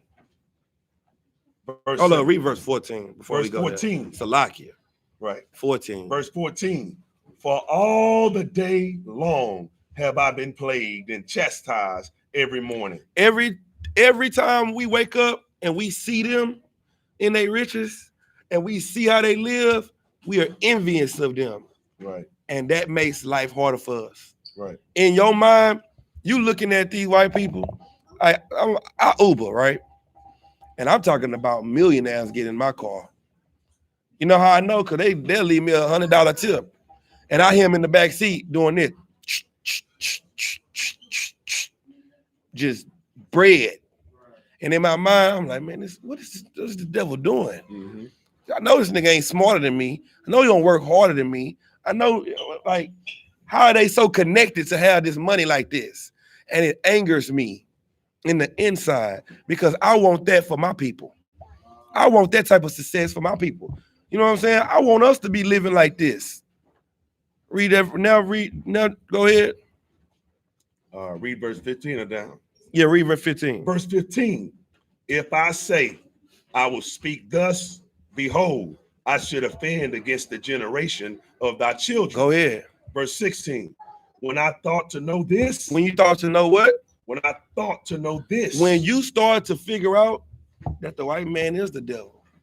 There is a system of oppression that is destroying us. Yeah. When you look at what's really going on and you really see it for what it really is, what happened? It was too painful for me. It was too painful. That's what you're living in right now. You're living in the pain and the agony of knowing what's really going on. See, that is why, in the garden, they talking about the knowledge of good and evil. The knowledge of good and evil was not just, information. It was the experience of knowing what it was like to go through evil. Right. You see what I'm saying? We knew what the Lord wanted us to go through good, but he didn't want us to know about the evil. He just told us, don't do crack. He didn't want you to know what it was like to be a crackhead. Right. So he just told you not to do it. Mm-hmm, mm-hmm. See what I'm saying? Right. But you had to get that knowledge of good and evil. So you knew it was wrong, but you did it anyway. So now, 10 years off of crack, you got the knowledge of good and evil. You know what you did when you was a crackhead. You know what you went through and the poverty and the hardship that life actually put you through. But now you understand that this is a system that got me in this. Crack was pushed on my people. This way that we live was pushed on us. Right. And when you found it out, it was what? It was too painful for me. It's painful to finally know what we're going through and to see the world that the white man set before us as a mirage, to actually see what it really is. Keep reading. Verse 17. No, yeah, you're right. Until I went into the sanctuary of God. Until what? Until I went into the sanctuary of God. Until you come into the I.S.U.P.K under Commanding General YAHANNA. Until you come in here and learn the truth, what? Then understood I their end. Then they understood what? Then understood I their end. Life is hard and you have no hope until you come here. This is the place on the earth that gives you hope. This is the place through your pain and through your tribulation and through your experience that you gain patience to get hope. That's what this is. Now you got hope. What are you waiting for? You waiting for the day that the Lord come and set us free from our enemies. You waiting for the day that these people become your slaves. You waiting for the day that the Lord gives you the promises that he promised our forefathers, Abraham, Isaac, and Jacob. And that is to rule the earth. Right. Now you got something to hope in. What hope do you have when the white man can go to the same heaven you go to and he already living in heaven right now? That you don't have no hope in nothing. Now you got real hope because now you know he has to pay. Keep reading. Verse 18. Surely thou didst set them in slippery places. Why are they so high above us? Surely thou didst set them in slippery places. Because the Lord set them in the place so that they can fall for 10 days. A 10-day fall. It's a long fall from being a billionaire to being a 100-air.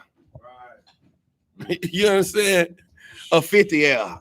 Right. Go ahead. They're gonna trade places like Eddie Murphy. Right. A billionaire. You know what I'm saying? That is hell. Right. A broken. And that's what the Lord gonna do. Right. The Lord gonna give you everything that they got and more. Boy.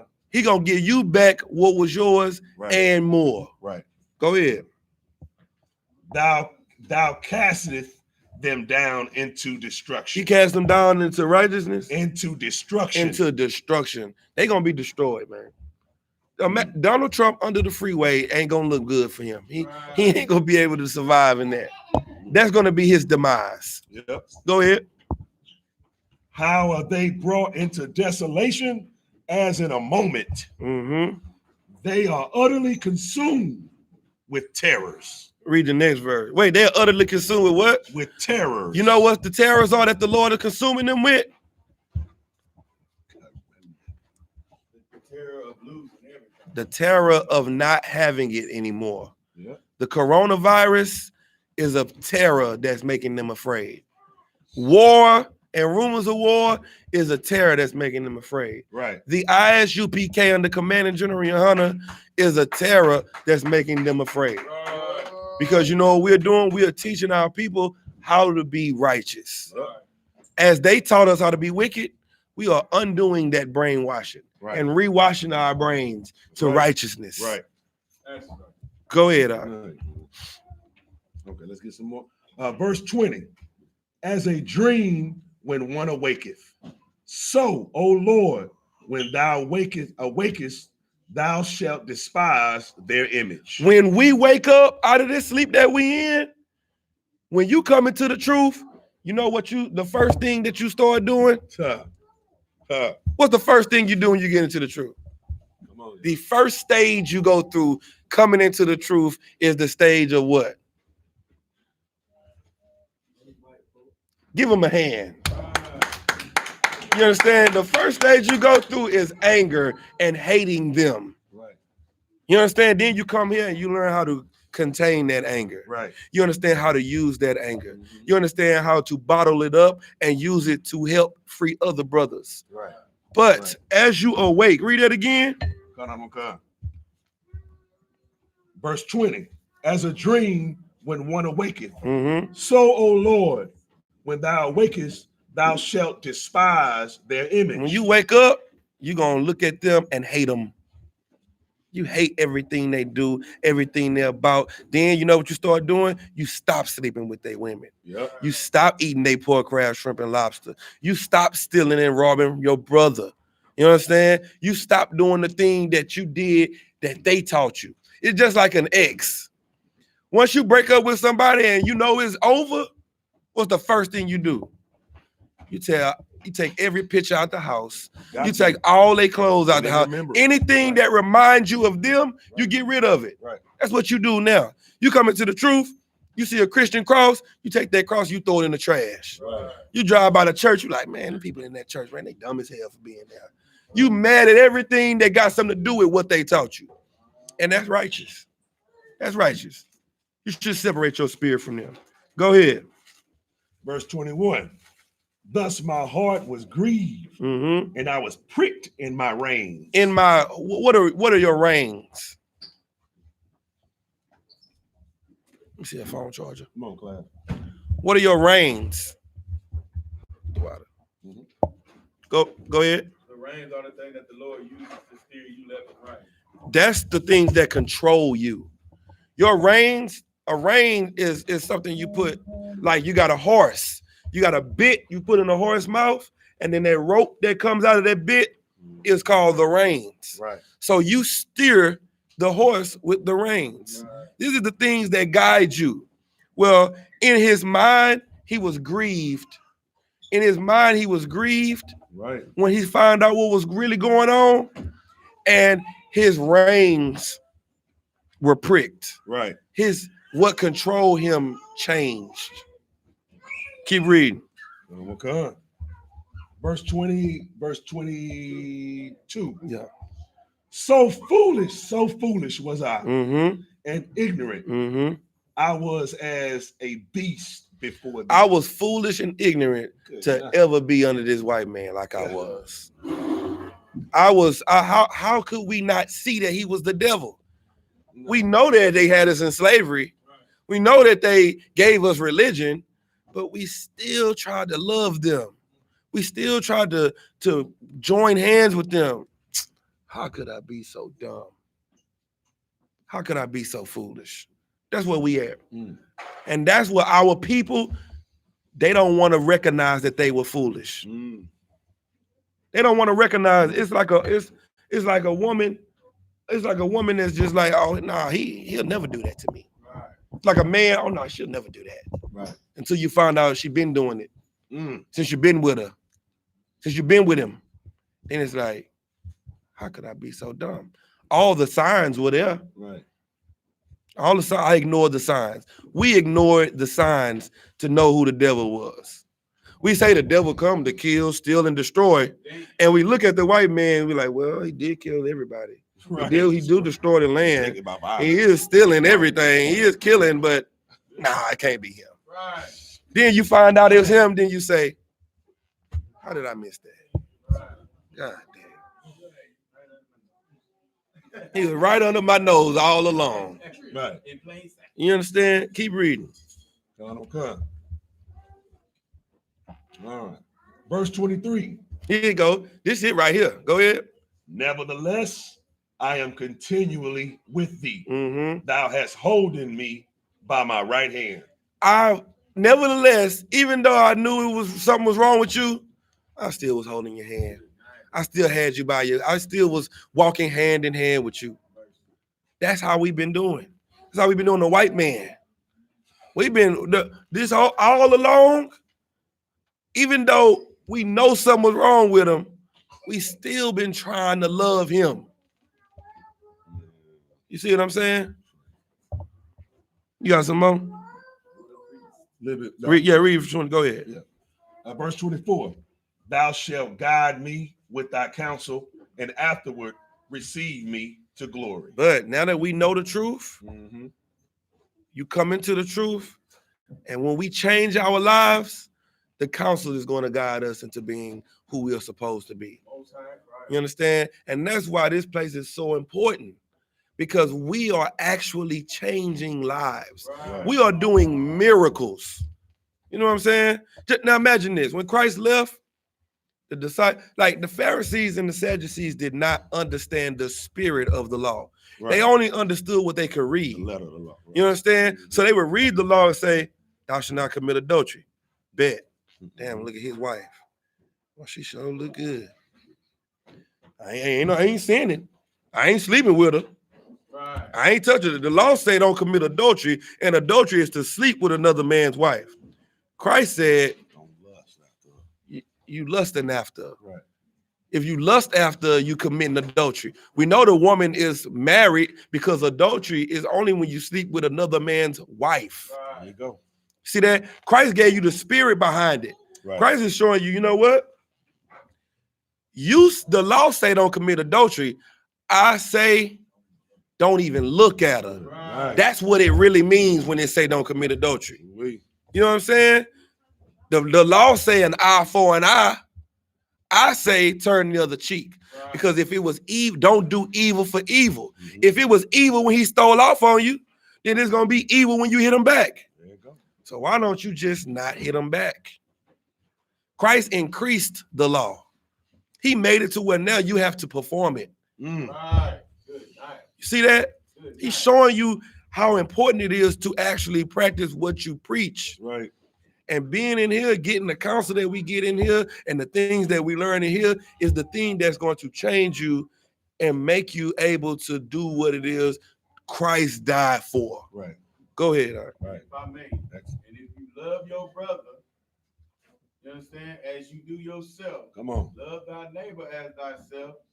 You gonna do what's right and fulfill the law in the first damn place. Mhm. Right. Right. Because you know what I'm saying. If you love your brother, I know I wouldn't want my brother to look upon my wife. Right. I know I want my brother to be able to trust me. Yes, sir. I want my brother to know that I'm gonna take care of his possessions even better than I would my own. Right. So Right. and like it says in the book of Romans chapter 13, that that's how you any other commandment will be fulfilled just by loving thy neighbor. That's right. And that's why it's so important, man, because the problem that we having in our community is us not loving each other. Right. The black on black violence is coming from us not loving each other. Right. You know what I'm saying? The Crips and the Bloods is coming from us not loving each other. Come on, man. Everything that we fight in the hood with, it comes from a lack of love. Because no matter what color you was wearing, you my brother. If you had on whatever, I'm gonna love you in the spite of it. Right. You know what I'm saying? If we had love. Right. But the fact that I can't stand you already and you got on a different color than me, you gotta go. Right. Go ahead, Like, sir, and what we missing as people is compassion for one another. Right. That's very important. And we teach that here. And I didn't know that until I got here. You understand? So when I go out into the world, when people look at me different now because I show them compassion that they don't even see on a regular basis. Right. Nice. They don't know what compassion is. Right. We don't have compassion at all for our people. And that's what's taught in the Israelite School Universal Practical Knowledge. Yeah. Compassion. Love for your brothers. We got any questions online? No questions as far as I can see. None. Comments, but no questions. Okay. Give me Ecclesiastes 6. What's that one? 10 and 5. Okay. Come on. Yeah, give me that.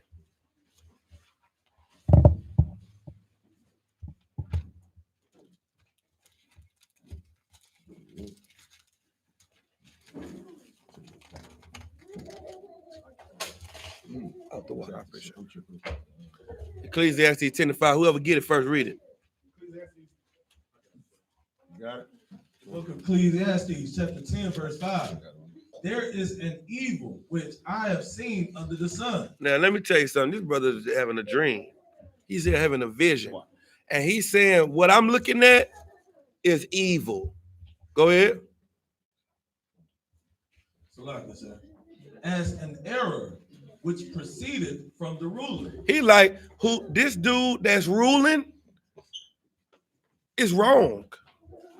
This is an error that he's the ruler. Go ahead. Verse 6.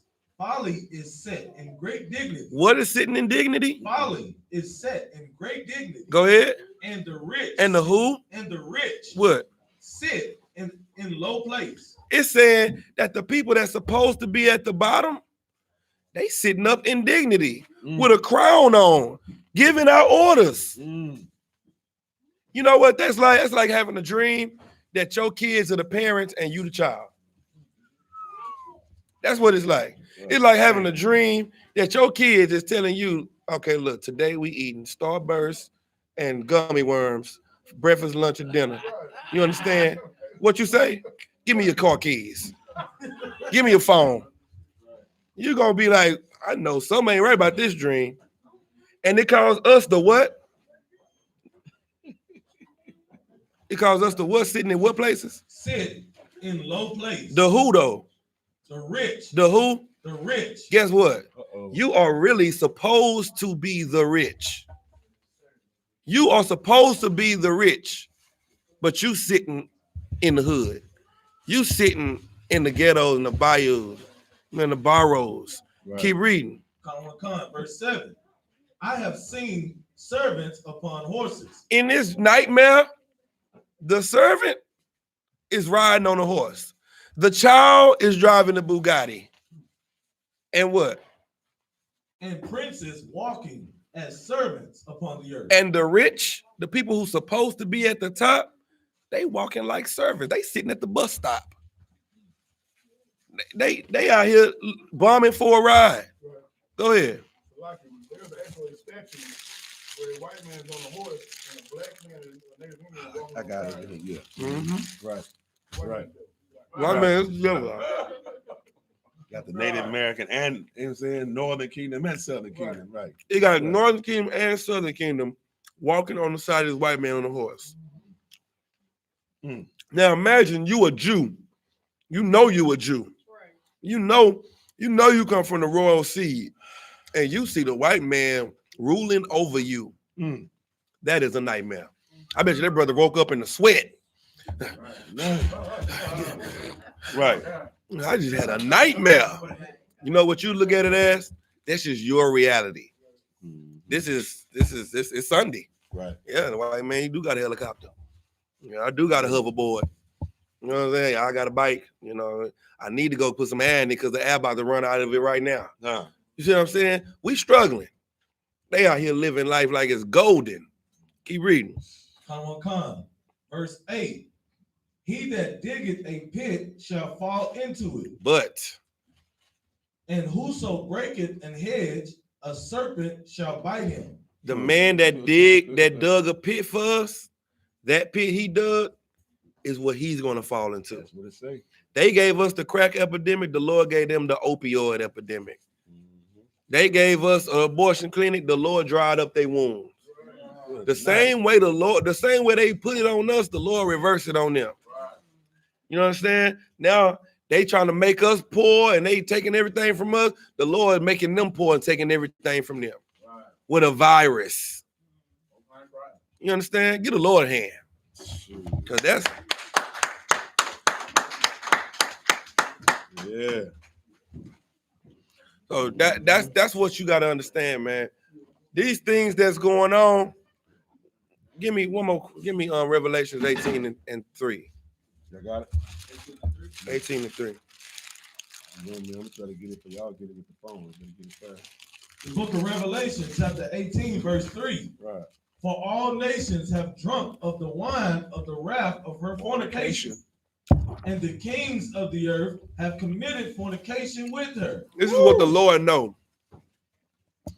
Everybody got a hand in on your demise. Right. It's what the Lord see that you can't see. Because you so, trapped off in what you got going on and what's in front of you. The Lord sees that everybody had a hand in on your destruction. Right. He sees it. And it's angry. It's angering him. Keep reading. And the merchants of the earth are waxed rich. So, because they are rich, because of how they destroyed you, the Lord is going to make them wax poor. All right. Keep reading. Through the abundance of her delicacy. Go ahead. Verse 4. This is what you should know. Go ahead. Verse 4. And I heard another voice from heaven saying, come out of her, my people. All people. Come out of her, my people. This is the most important thing for you to know. Blacks, Hispanics, and Native Americans, you need to come out of this place. Right. And I don't mean leave and go to Demona, Africa. Right. I don't mean leave and try to go on a voyage and try to, get away from everybody. This is what I mean. Read. That ye be not partakers of her sin. Separate your spirit from this place. Don't partake in the lifestyle that the Americans partake in. If it's something on the calendar, just don't celebrate it. Just make it easy. Right. If they say we celebrating St. Patrick's Day, you don't celebrate it. Right. They say Valentine's Day, you don't celebrate it. They say every one of these pagan holidays has some pagan roots. You're worshiping another god. You're angering the Lord. So to make life easier, celebrate what we tell you to celebrate, what the priests tell you to celebrate, because we're going to do what the Lord say to do, right, not what man say. We rather obey God rather than men. That's us. Keep reading. And that ye receive not of her plagues. So you won't receive what? And that ye receive not of her plagues. All of this is so you won't get the coronavirus. So you won't go through the hardship that the Lord is sending them this earth because of what they've done to you, because how they've made you so poor and they've become so rich. Separate your spirit so they can fall and you can rise. Right. Go ahead.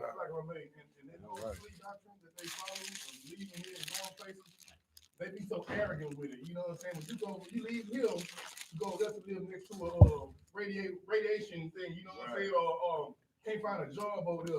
And y'all think the white man is wicked? Where do you get around Amalek? Amalek is a full-out homosexual. Right. You know what I'm saying? Like, so they get confused, they break down.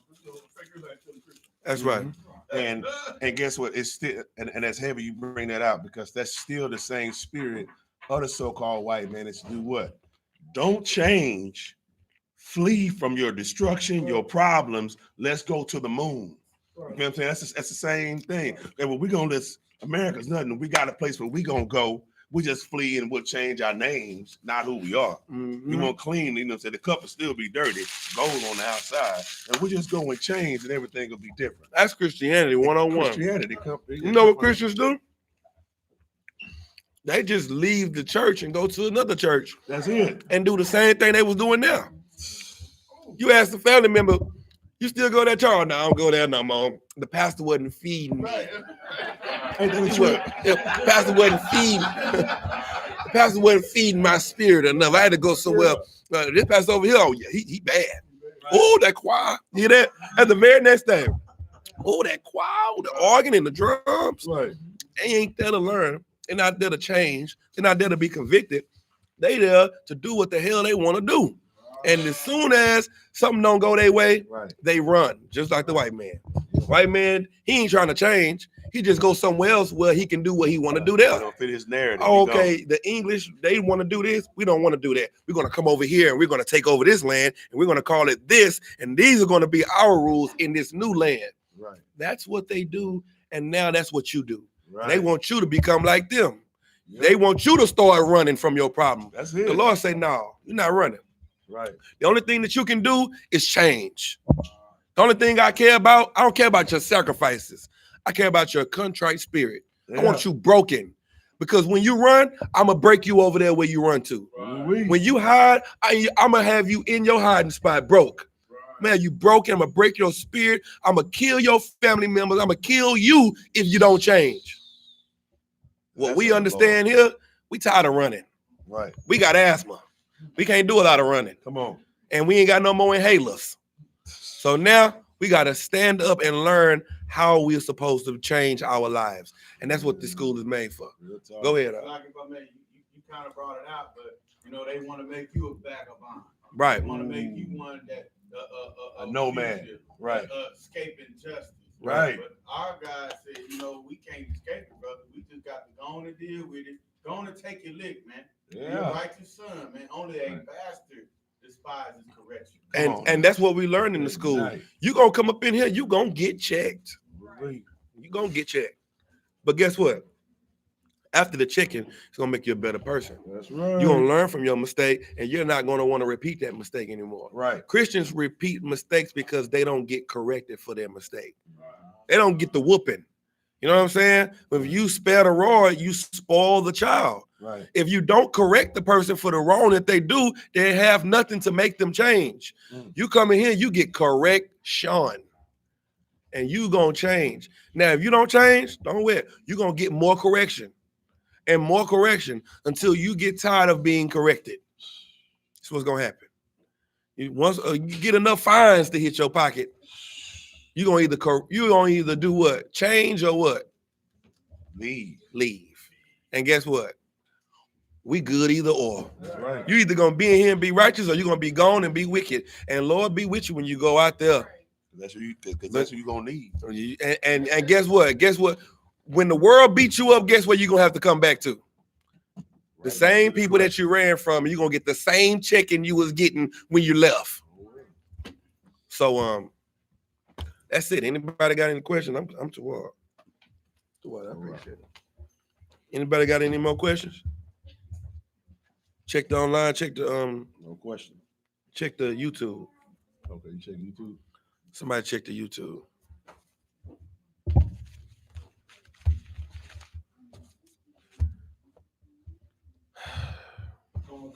Got a question on YouTube? Someone come, sir. All right. The brother, the Birdman, he says, Salaki, sir, why do the fake Israelites think that Job was an Edomian king? Sir? Go ahead. If I may, they got this from an outside source that's not in the Bible. It was some tablet that's not even, you don't give them the mic. Like they got that from an outside source that has nothing to do with the Bible. And just like figures, like they read anything and follow anything, but do the right thing. You understand? So that's not even something that they should even be speaking on because that's not in the scriptures. You understand? So like I think a white man wrote that and ran with it, and of course niggas love the white man, so I'm gonna run with it too.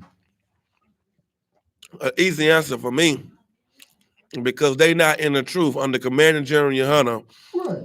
1 West 125th Street, Harlem, New York. That's it. That's why they don't know it. Right. Because they not learning from the priests. That's right. They learning from the white man still. Why in the hell would you leave the Christian church to go back into the Christian church? So you left the suit and tie to wear a t-shirt and fringes. You are still a Christian. You still a Christian. Go ahead. So like, if I made the very important part is that we've been doing this since 1969. So Right. we have time to correct errors, and move on. Well, they come into the truth yesterday, and I think everything is valid. You know what I'm saying? 'Cause they have no understanding. So that's why they follow those things and not actually true. And they think it's the truth, but it's not the truth. Just because you know you an Israelite, that don't mean you in the truth. That don't mean you a follower of Christ. I hate to hear people say, I've been in the truth for 12 years, and they in a fake Israelite group. Let me make it plain. If you are not in the I.S.U.P.K under Commanding General YAHANNA, you are not in the truth. That's it. So with that, we're going to pass the class over to Priest and Officer YAHANNA.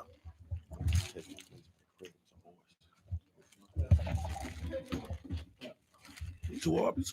Okay. Yeah, I'm horse too.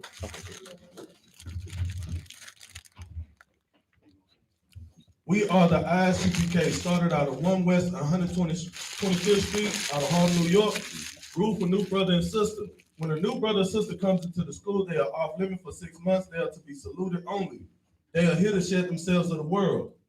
If they need transportation, the teacher will arrange it. After 6 months, if a brother or sister has an interest in a particular person, he or she must get permission from the head to speak to a brother or sister. There's another 6 months in which the brother or sister will court each other. After this 6 month period, the brother and sister will get permission from the head to marry. Tithes, which is a commandment. Numbers 18:21, Malachi 3:8-10 means 10th in the Hebrew, Ma'ashra. 10% of every penny of any increase the Lord gives you.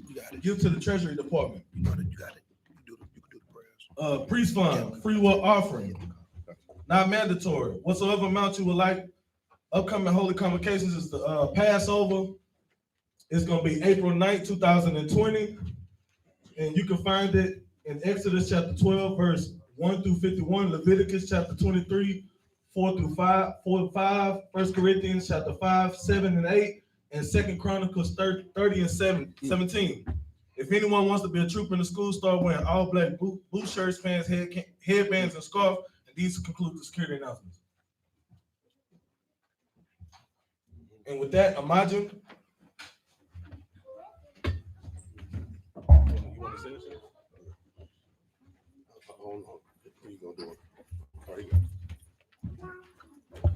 So are we going to turn and face the east? Say the Lord's Prayer in the Hebrew. Abanawa. Shabbat Shemayim. Wadash. Hayah. Shemka. Yahweh. Malakwaka. Aba'ah. Ratazayaka. Hayah. Aisha. Baratazah. Kawa. Hayah. Bashemayim. Natananawa. Lakam. Call. Wayam. Wasalak Nawa. Kabawaf Nawa. Kasalak Nawa. Kabawaf Nawa. Wala'ah. Kabaya Ayanawa. Banasai 1. Abal. Aishai Nawa. Mayay. Ra. Kaya. Laka. Hamalakwa. Waha'ala. Wahatapa Ara. La Awalamyam. Amai. In the English, our Father, which art in heaven, hallowed be thy name. Yahweh, thy kingdom come, thy will be done in earth as it is in heaven. Give us this day our daily bread, and forgive us our debts as we forgive our debtors, and lead us not to temptation, but deliver us from evil. For thine is the kingdom, and the power, and the glory, forever. So be it. That's all. Turn and face the front. Courtesy salute to the brothers. Men of Israel, Mayim Shabbat, Imagine, Barak, Yahweh Hashem, Yahweh Shabbat, Yazmatah, Saw. Courtesy salute to the sisters. Men of Israel, Amajim Shabbat, Amajim, Barak, Yahweh Shemal Hashem Yahushua, Yazim Matah, dismiss. Hey, tonight we got the Feast of Purim. Y'all make sure y'all tune in. 7 o'clock, sundown, closing of the Feast of Purim. Shalom.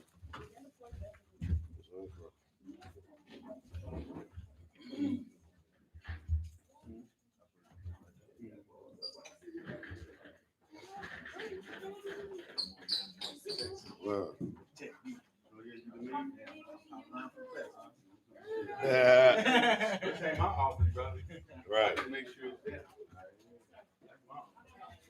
This ain't my office. Where's the thing? What's up? They give us that, man. You give me that, man.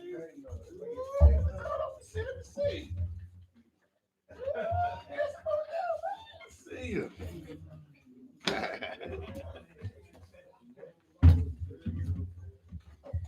I see them. Hey, baby. How you doing? Okay. All right. You want me to blow the balloon up? Let mom blow it up. No, I don't want you to get what I have. I might get you sick. I don't want to do that.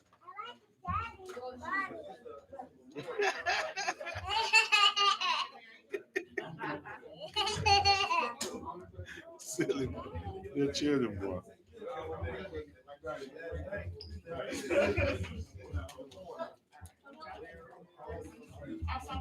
Yeah. Yep, it'll be gone.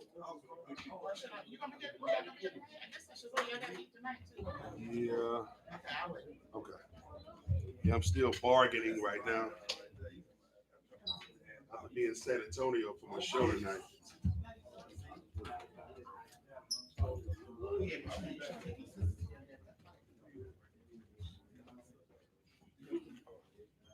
So I'll be traveling. Where's all that money? Money? What money? Oh, yeah. Daddy, can I get about like $2? You get about $2.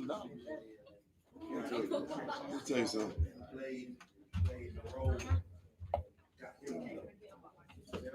That money goes to the school. No, I gotta eat.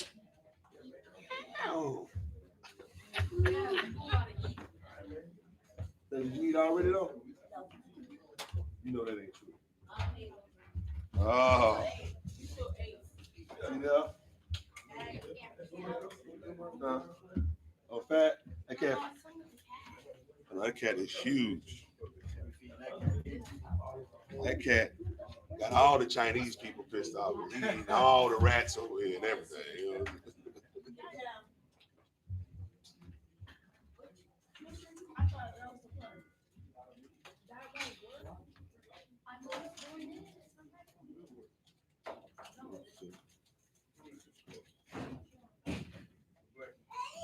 So he just sent me